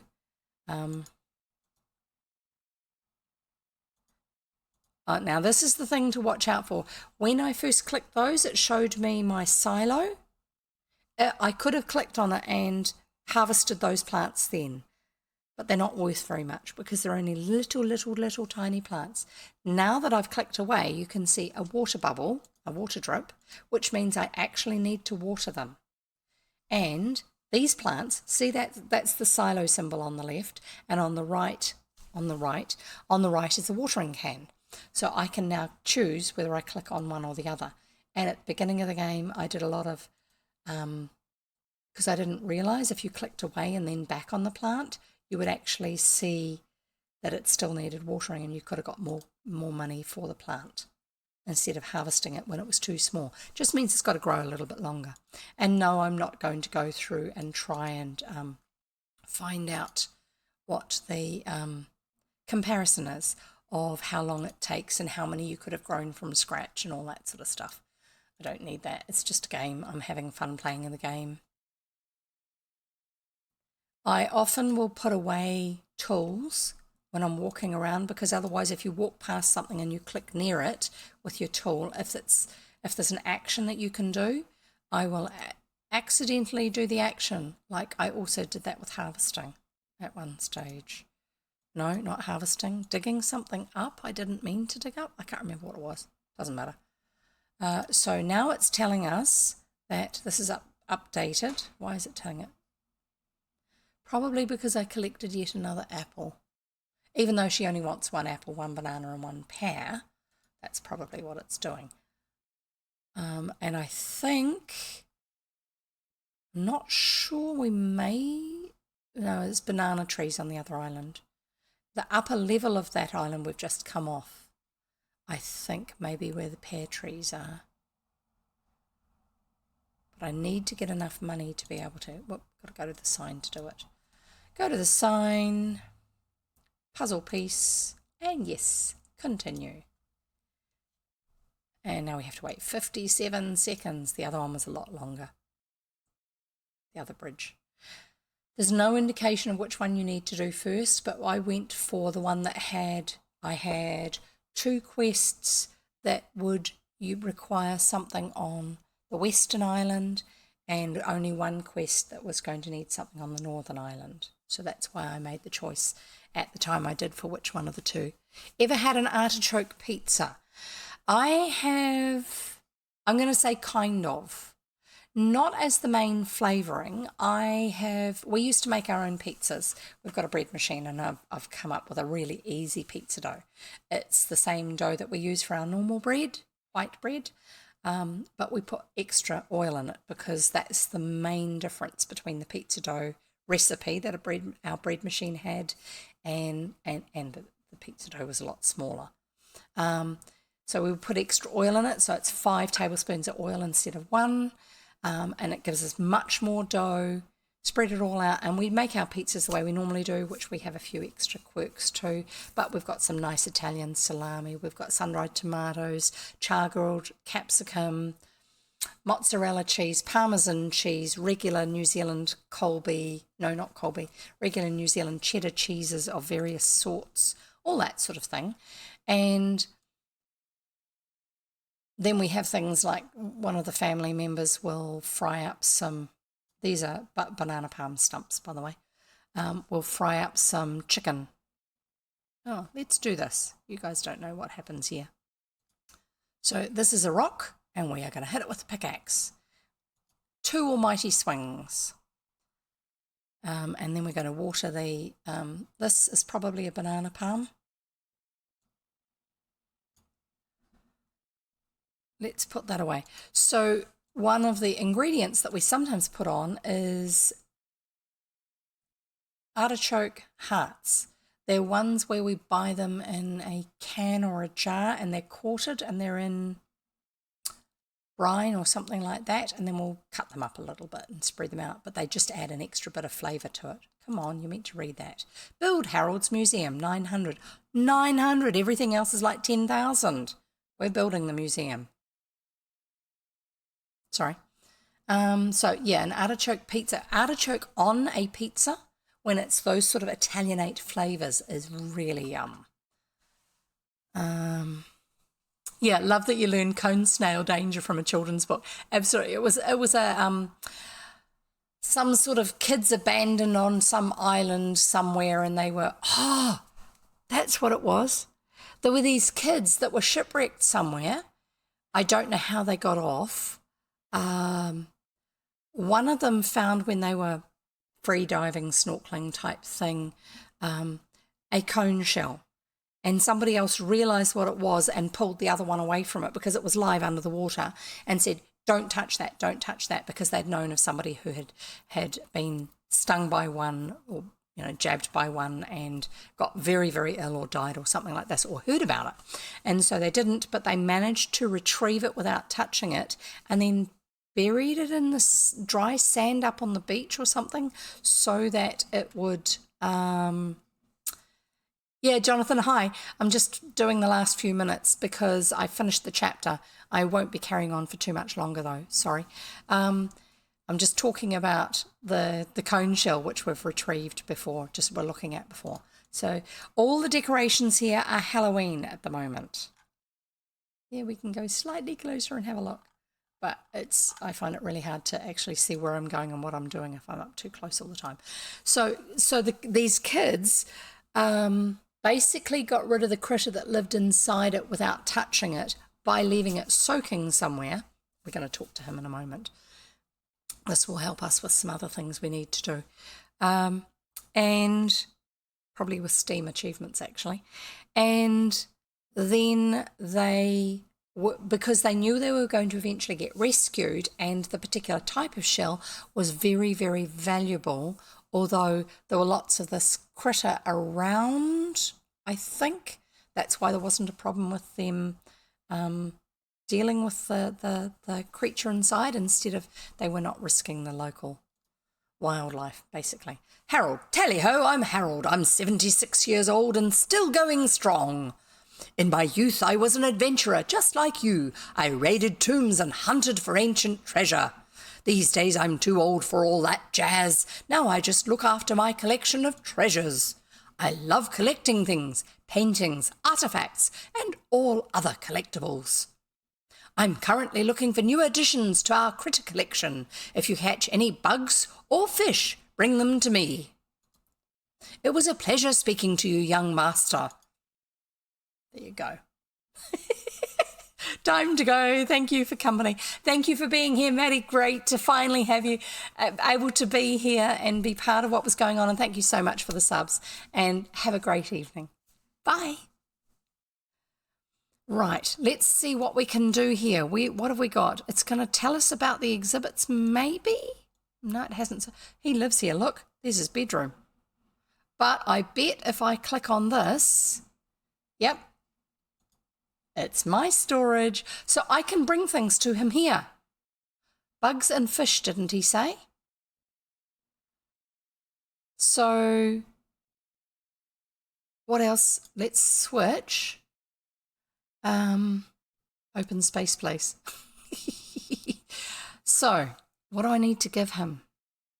What can I put in storage? Okay, let's put that in storage. Because there's only one space there and there's no spaces here. Fish, transfer to inventory. Let's go and give them to him. Once we start giving him things, we'll get more space. So, donate. Yay. Donate a collectible. So it's showing me the things that are donatable. These are the ones that have got the yellowy orange background. I don't know why we've got things like gerbils in trousers or whatever they are. So yellow cone shaped and has yellow spots. Hard to spot. Get it?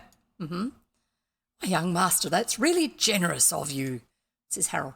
You're right to bring this to me. This belongs to a museum. Okay, pink-ribbed drill. Now let's do the cone shells first. Let's go for the brown cone.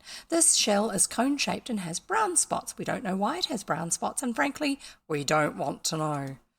At least they have a sense of humour with this one.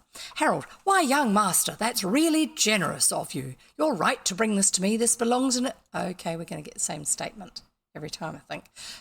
Pink-ribbed drill.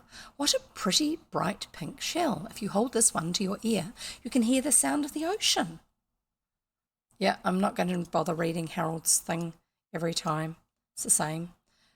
You can't, I don't think you can select more than one thing. Let's try holding shift. Nope, just changes to next. Red lionfish. These are real and they are dangerous.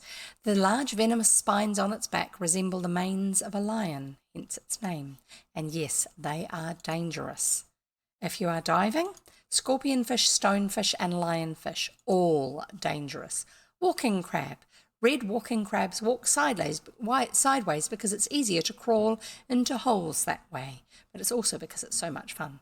Most crabs that I've known tended to prefer to go sideways. I don't know, they just do. And I have a STEAM achievement. STEAM achievement progress. No, I didn't read it in time. Let's see if it'll let me donate another. No, I can't donate a second one. I can only donate one of each. Getting there.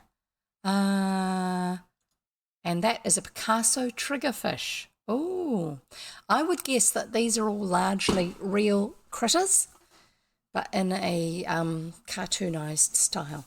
The Picasso triggerfish is a true work of art. Its bizarre and colourful patterns make it a prized fish among collectors. Right, that's good. This is giving us some room in our storage. So now we go, let's do some more fish. Let's get rid of all the fishy things. Please come again. We shall once we've gone into your bedroom and raided the cabinet. No! Daft ninny, get back there. I don't know why. Sometimes she runs when I wanted to walk and sometimes she walks when I wanted to run. There's another fish and another fish and another fish and a butterfly and a bug. Transfer. Switch to inventory. Right. Let's put the critter back.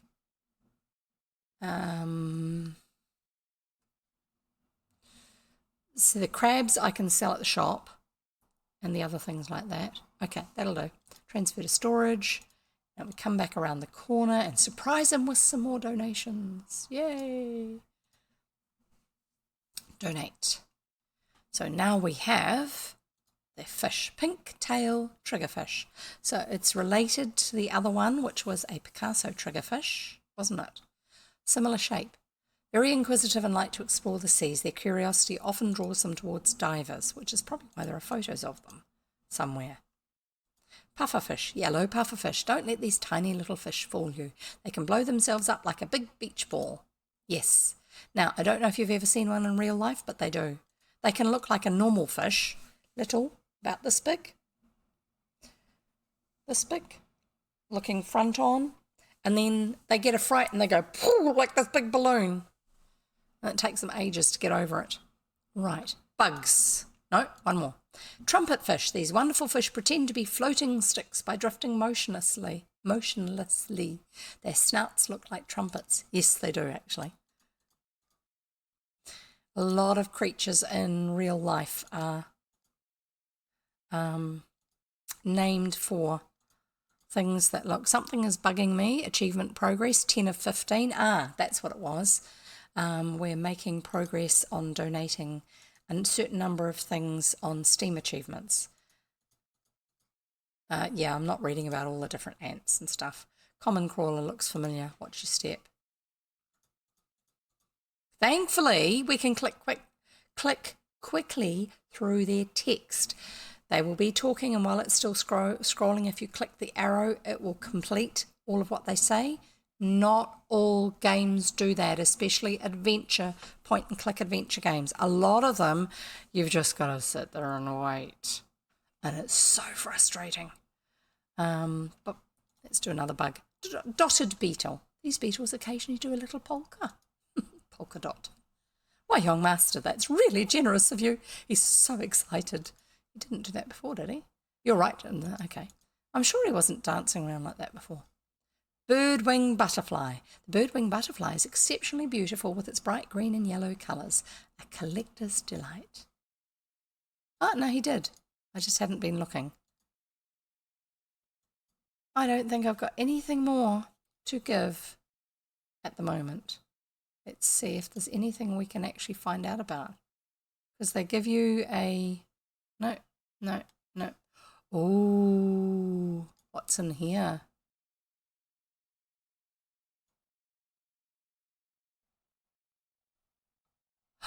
These are the ones I donated. Look.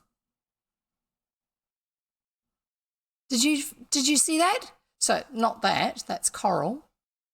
But this one next to it, that's my pufferfish. That's why there's only some things here. It's a cool little lighthouse. I like the lighthouse. Hello, lighthouse.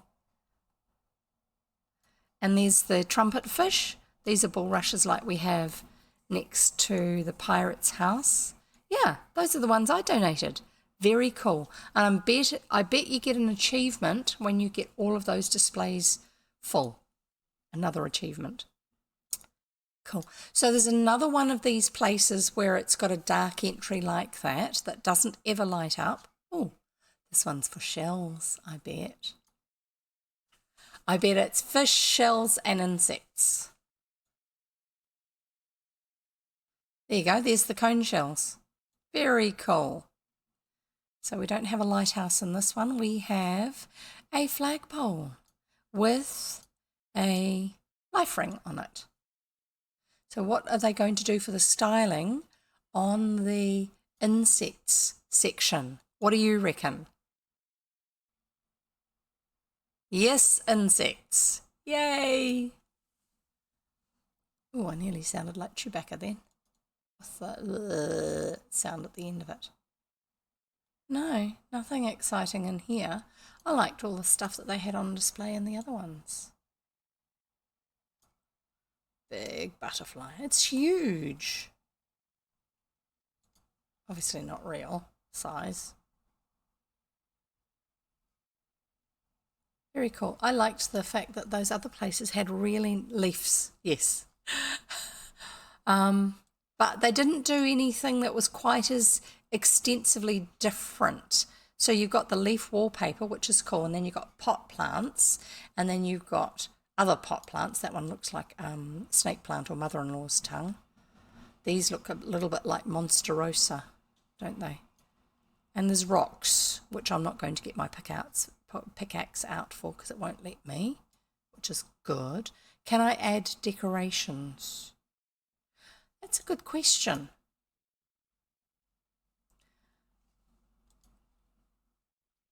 Catalogue. Let's see. Equipment, plants, windows, miscellaneous. Let's have a look at miscellaneous. Let's go for something cheap just in case. Buy the autumn leaves. One item successfully bought. Cool. Now we shut that. No, it's not going to let me place them because when I can place them, it has an arrow next to the briefcase up there, which is a shame. Haggis is sheep stomach, right? Yeah, kind of. So haggis is basically entrails, various. There's another word for it. Guts and bits and pieces. There's a special term for it and my brain is gone. And they are ground up with oatmeal and probably a bit of blood or something like that. I'm not sure, like black pudding style. And then stuffed into a sheep's stomach. And then steamed, boiled, simmered, something like that. It's got other seasonings and stuff in it. There are people who love it. Unfortunately, because I don't like the gaminess that those sort of meats have, it's not something I tolerate. They're not actually something, haggis is not something I can enjoy. So that one wasn't a banana palm, was it? There you go. What else have we got here? I bet there's somebody else's, there you go, there's wheels there, that'll be a caravan under construction. There's a sign there. No, I'm not going to do that, I'm going to look at this. Come here. Sometimes you can click somewhere else and they will walk around for you. If you don't click and hold, just click, but it doesn't always work. So yeah, building people's homes costs heaps. 20,300 gems to build Angus's trailer. There you go. This little trailer belongs to Angus. He is our contractor, but that doesn't mean he has two right hands. It's usually left hands that they talk about. One of the achievements earlier on in the day was up here where it says introduce yourself to Stevie, earn 300 in profit at the stock market, earn XP, which is experience points. Hang on, I'm just going to move my headphones cord because I've run over it. Here's a wee tip for you guys. I am actually just going to switch scenes so I can show you properly. Don't go away. Here we go. And I'll turn off that one there. I'm just doing this so you've got a bigger words. I'm having a hard time with words today. So you've got a bigger one of me in the camera. If you have a wooden floor in your house and you are using an office, if you have a wooden floor in your house and you're using an office chair, the plastic wheels on office chairs often wreck wooden floors. So get these sort. They're like skateboard wheels, but they're on fittings that fit office chairs, and you just pull one lot out and put the other lot in. These wheels. See what I mean by they look like, they look like skateboard wheels, and that's a silicone rubber tire on it. I've got one set of black tires, and I've got another chair which has arms on it that has clear tires, and they will stop chopping up the beautiful wooden floor that you have. And yes, I did see that the puzzle you'd done. That's one of the dining halls in one of the universities in Oxford on the puzzle, which I totally forgot to have a look at before when we were doing that. So yeah, in this section here under the dailies, earlier on there was one where you had to pick up a certain sort of rubbish, which was a TV. So there's rubbish here from the storm. And so that's part of what your job is. Achievement progress, 20 out of 25. It's all a dump out there. So we have picked up 20 of the 25 bits of rubbish. And this looks like a shell. What have we got? An orange auger.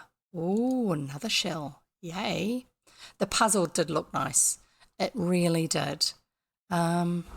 You did the puzzle, didn't you, Blue? What's this? Oh, this is another one of the seasonal displays that we've got. So we've got one in the middle of town. You can't interact with them at all, but they look cute.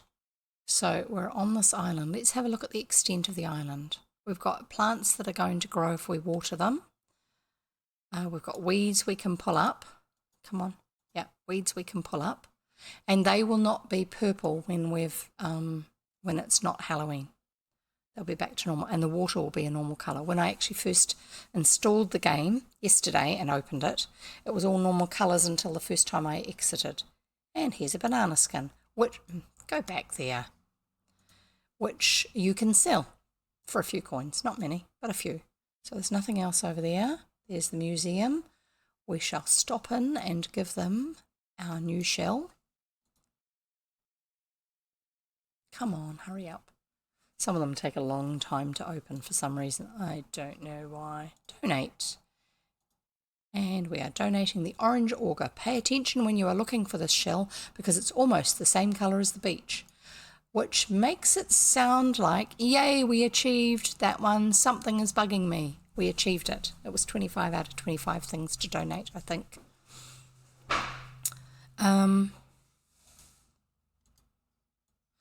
If the beach is almost the same colour as the shell, it makes me think that there's a lot of those shells have been broken down by the waves and stuff like that, so that the sand is created from broken shells. Some places sand is from broken rock. The sea takes the bits of rock and bashes them together and all that sort of stuff. It's come away from it. Driftwood, rubbish. Don't know why we're not allowed to have driftwood on our beach. And we can't go over to that. We can walk around the edge of the water in lots of different places, but we cannot quite get over to it. We can also go fishing too. I need to find my mouse again. I keep on losing my mouse because I push it off the side of the screen. Right, so there's going to be another access up to this high point on the island. No, you can't climb around, even though you want to. So that's another one where we'll be able to eventually, when we do enough quests, redemptions, there's a fish skeleton. Apparently we get visitors from elsewhere coming to our island, and so we have to keep it neat and tidy for them. And the only way you can harvest fruit is by shoving the tree repeatedly until the fruit falls off.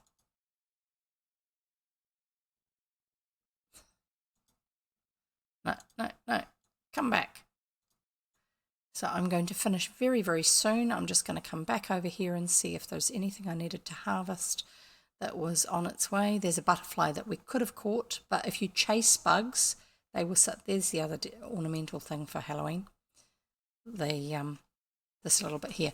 The actual shops and stuff, all the lamps and the tiki torches and stuff like that, that's because of Halloween.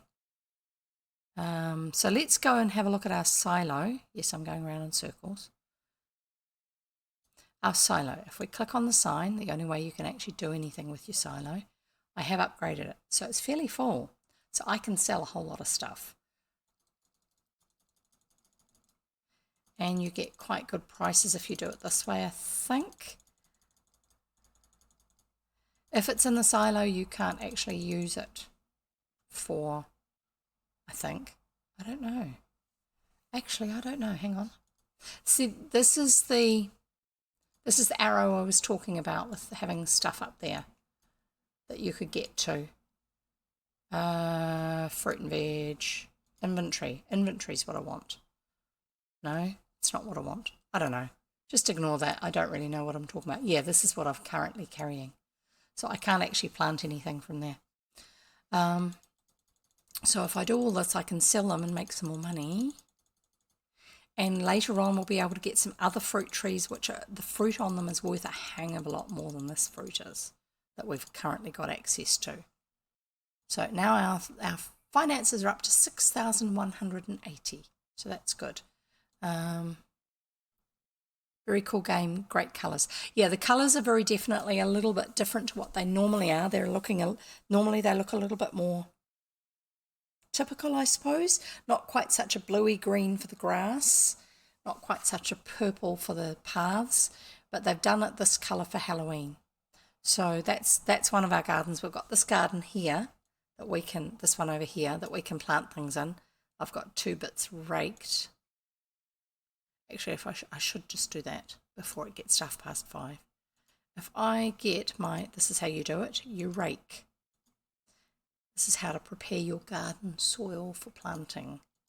And you can only do vegetables in places like this. You can do flowers by digging a hole, but vegetables you have to do in this sort of garden. Everyone, I missed most of the last 15 minutes caring for my teeth with noisy electronic devices. No worries, I'm just nattering about what I'm doing. Basically thinking out loud. So I'm using a rake to till the soil so that I can put vegetable seeds in of varying sorts. And as usual with most of these games, the price that you pay for the seeds, which you can see up here, these are ones that I can get from the store. that have been released to me because of the level I'm at. I'm now at level 11.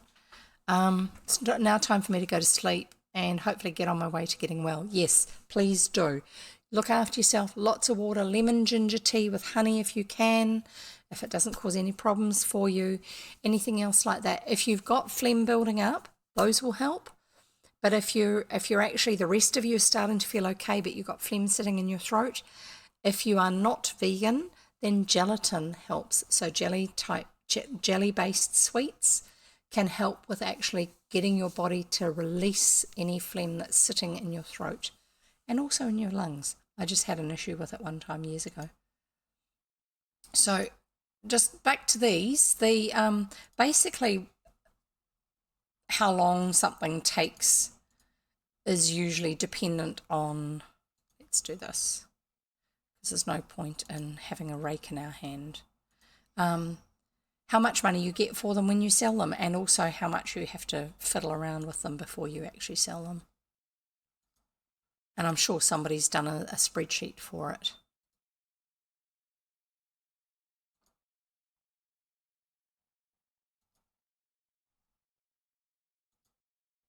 And we'll plant some more of these. I have no idea what I'm planting at the moment because it doesn't have a name on it. I'm sure that there'll be a name somewhere. And I'm not too worried about filling up the whole of this garden bed because we've got the other one over on the other island. Not the island that's got the museum on, but the other one. So Coleslaw says, so frustrating that my mum is deeply anti-vax, hoping I don't catch anything again here myself. Yeah, I understand that. We've got a situation with someone who's close to us and the same who has the same thinking. Totally understand where you're coming from on that. I have a tendency still to wear a mask wherever I go. I'm not doing a lot of outside social stuff, but if I am anywhere that is social, I am wearing a mask because both my parents are elderly. One of them's in a rest home. The rest home now has COVID in it. So while I've been crook with the cold, I haven't been up to see her because I don't even want her to get a cold because that's harsh on someone who's elderly. She's in her 80s and she's just not with it mentally. She's got Alzheimer's or age-related dementia. My best roommate ever also recommends ginger tea. Good night all. Good night. And my mask has probably kept me from passing along whatever I have. Absolutely. I do think that is the biggest factor with masks, is if you have got something, you're not passing it on. And it does lower the possibility of you catching something. Anyway, so we are nearly at the end of today's stream. I'm happy to fill in a few minutes playing this on stream, but I'm not going to make it my main focus, unlike some people I know who play a lot of these sort of games. Just it's not engrossing enough for you guys, I think. Although if you like me playing it, I'm happy to. That's all right. But so sleep well, past shelf date, sleep well, be well. Right, and I am just going to take you back to my tent, which doesn't look at all like a tent inside, as my way of finishing, because I'm going to end up in here when I start the game anyway. Great to have you here too, Squibble. Thank you. It's been lovely having you hanging out with us, even if we didn't actually have a lot of story time today. I did actually give a shout out to you about you, because I was talking about you before you arrived on stream, I think, because I didn't see you in users and chat. So hopefully you'll have a few more people visiting.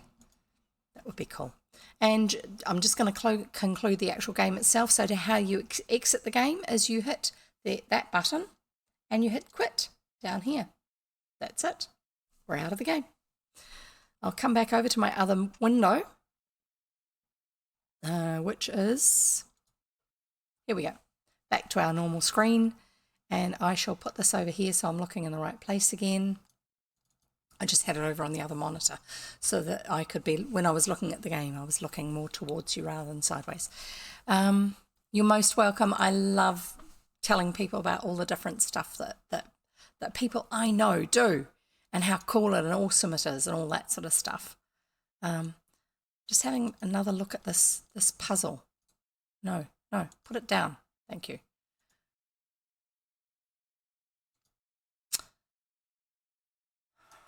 I thought it was going to tell me what it was, but it doesn't. It is in, go to homepage. No, that's not going to help me either. It is at Oxford. I did a search for Oxford, and so that's why it came up. And it is one of those dining halls.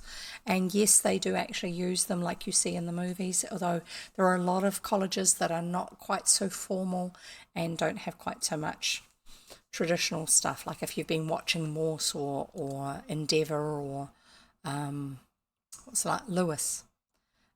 Those are 3 detective series that are kind of sequels to each other. Prequel and sequel. They're all set in Oxford, and so you see a lot of actual real Oxford, but you also don't see so much of the ordinary side of Oxford, which is still there, but yeah, it's not quite as highlighted because they show you the stuff that people are really interested in seeing. So anyway, I'm going to sign off now. It's been lovely having you all here. I look forward to seeing you not in 2 days' time. Oh, I should have said that before the others left. In 2 days' time, I have to do a taxi service for my dad to get a medical checkup. Nothing wrong, just a follow-up for something. So I will be doing that. I'll be driving down to the city and back. I will be down in the city when I would normally be reading. So I won't be reading to you on Friday, New Zealand time.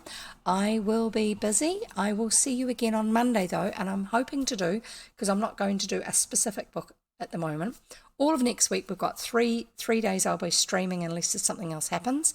So on those 3 days I'm going to do something where I'll talk a little bit about traditional Halloween background and other things associated with it, and also read you some old European folk tales, which are not specifically Halloween stories, but they've got this odd feel to them. Most of these old stories, just they're a little bit strange. So they will be ideal for our run up to Halloween itself on the Friday. And like I said, I've said before, I don't really get into Halloween myself, but I think it's a good opportunity to read some unusual stories that we otherwise wouldn't. So I look forward to seeing you on Monday, my time, which may be for some of you Sunday. See you then. Not here in 2 days' time, not here on Friday, okay? But don't forget to bring your drinks and snacks in your comfy seat for Monday or Sunday or whatever day it is for you guys. Look forward to seeing you all then. In the meantime, happy reading. Bye.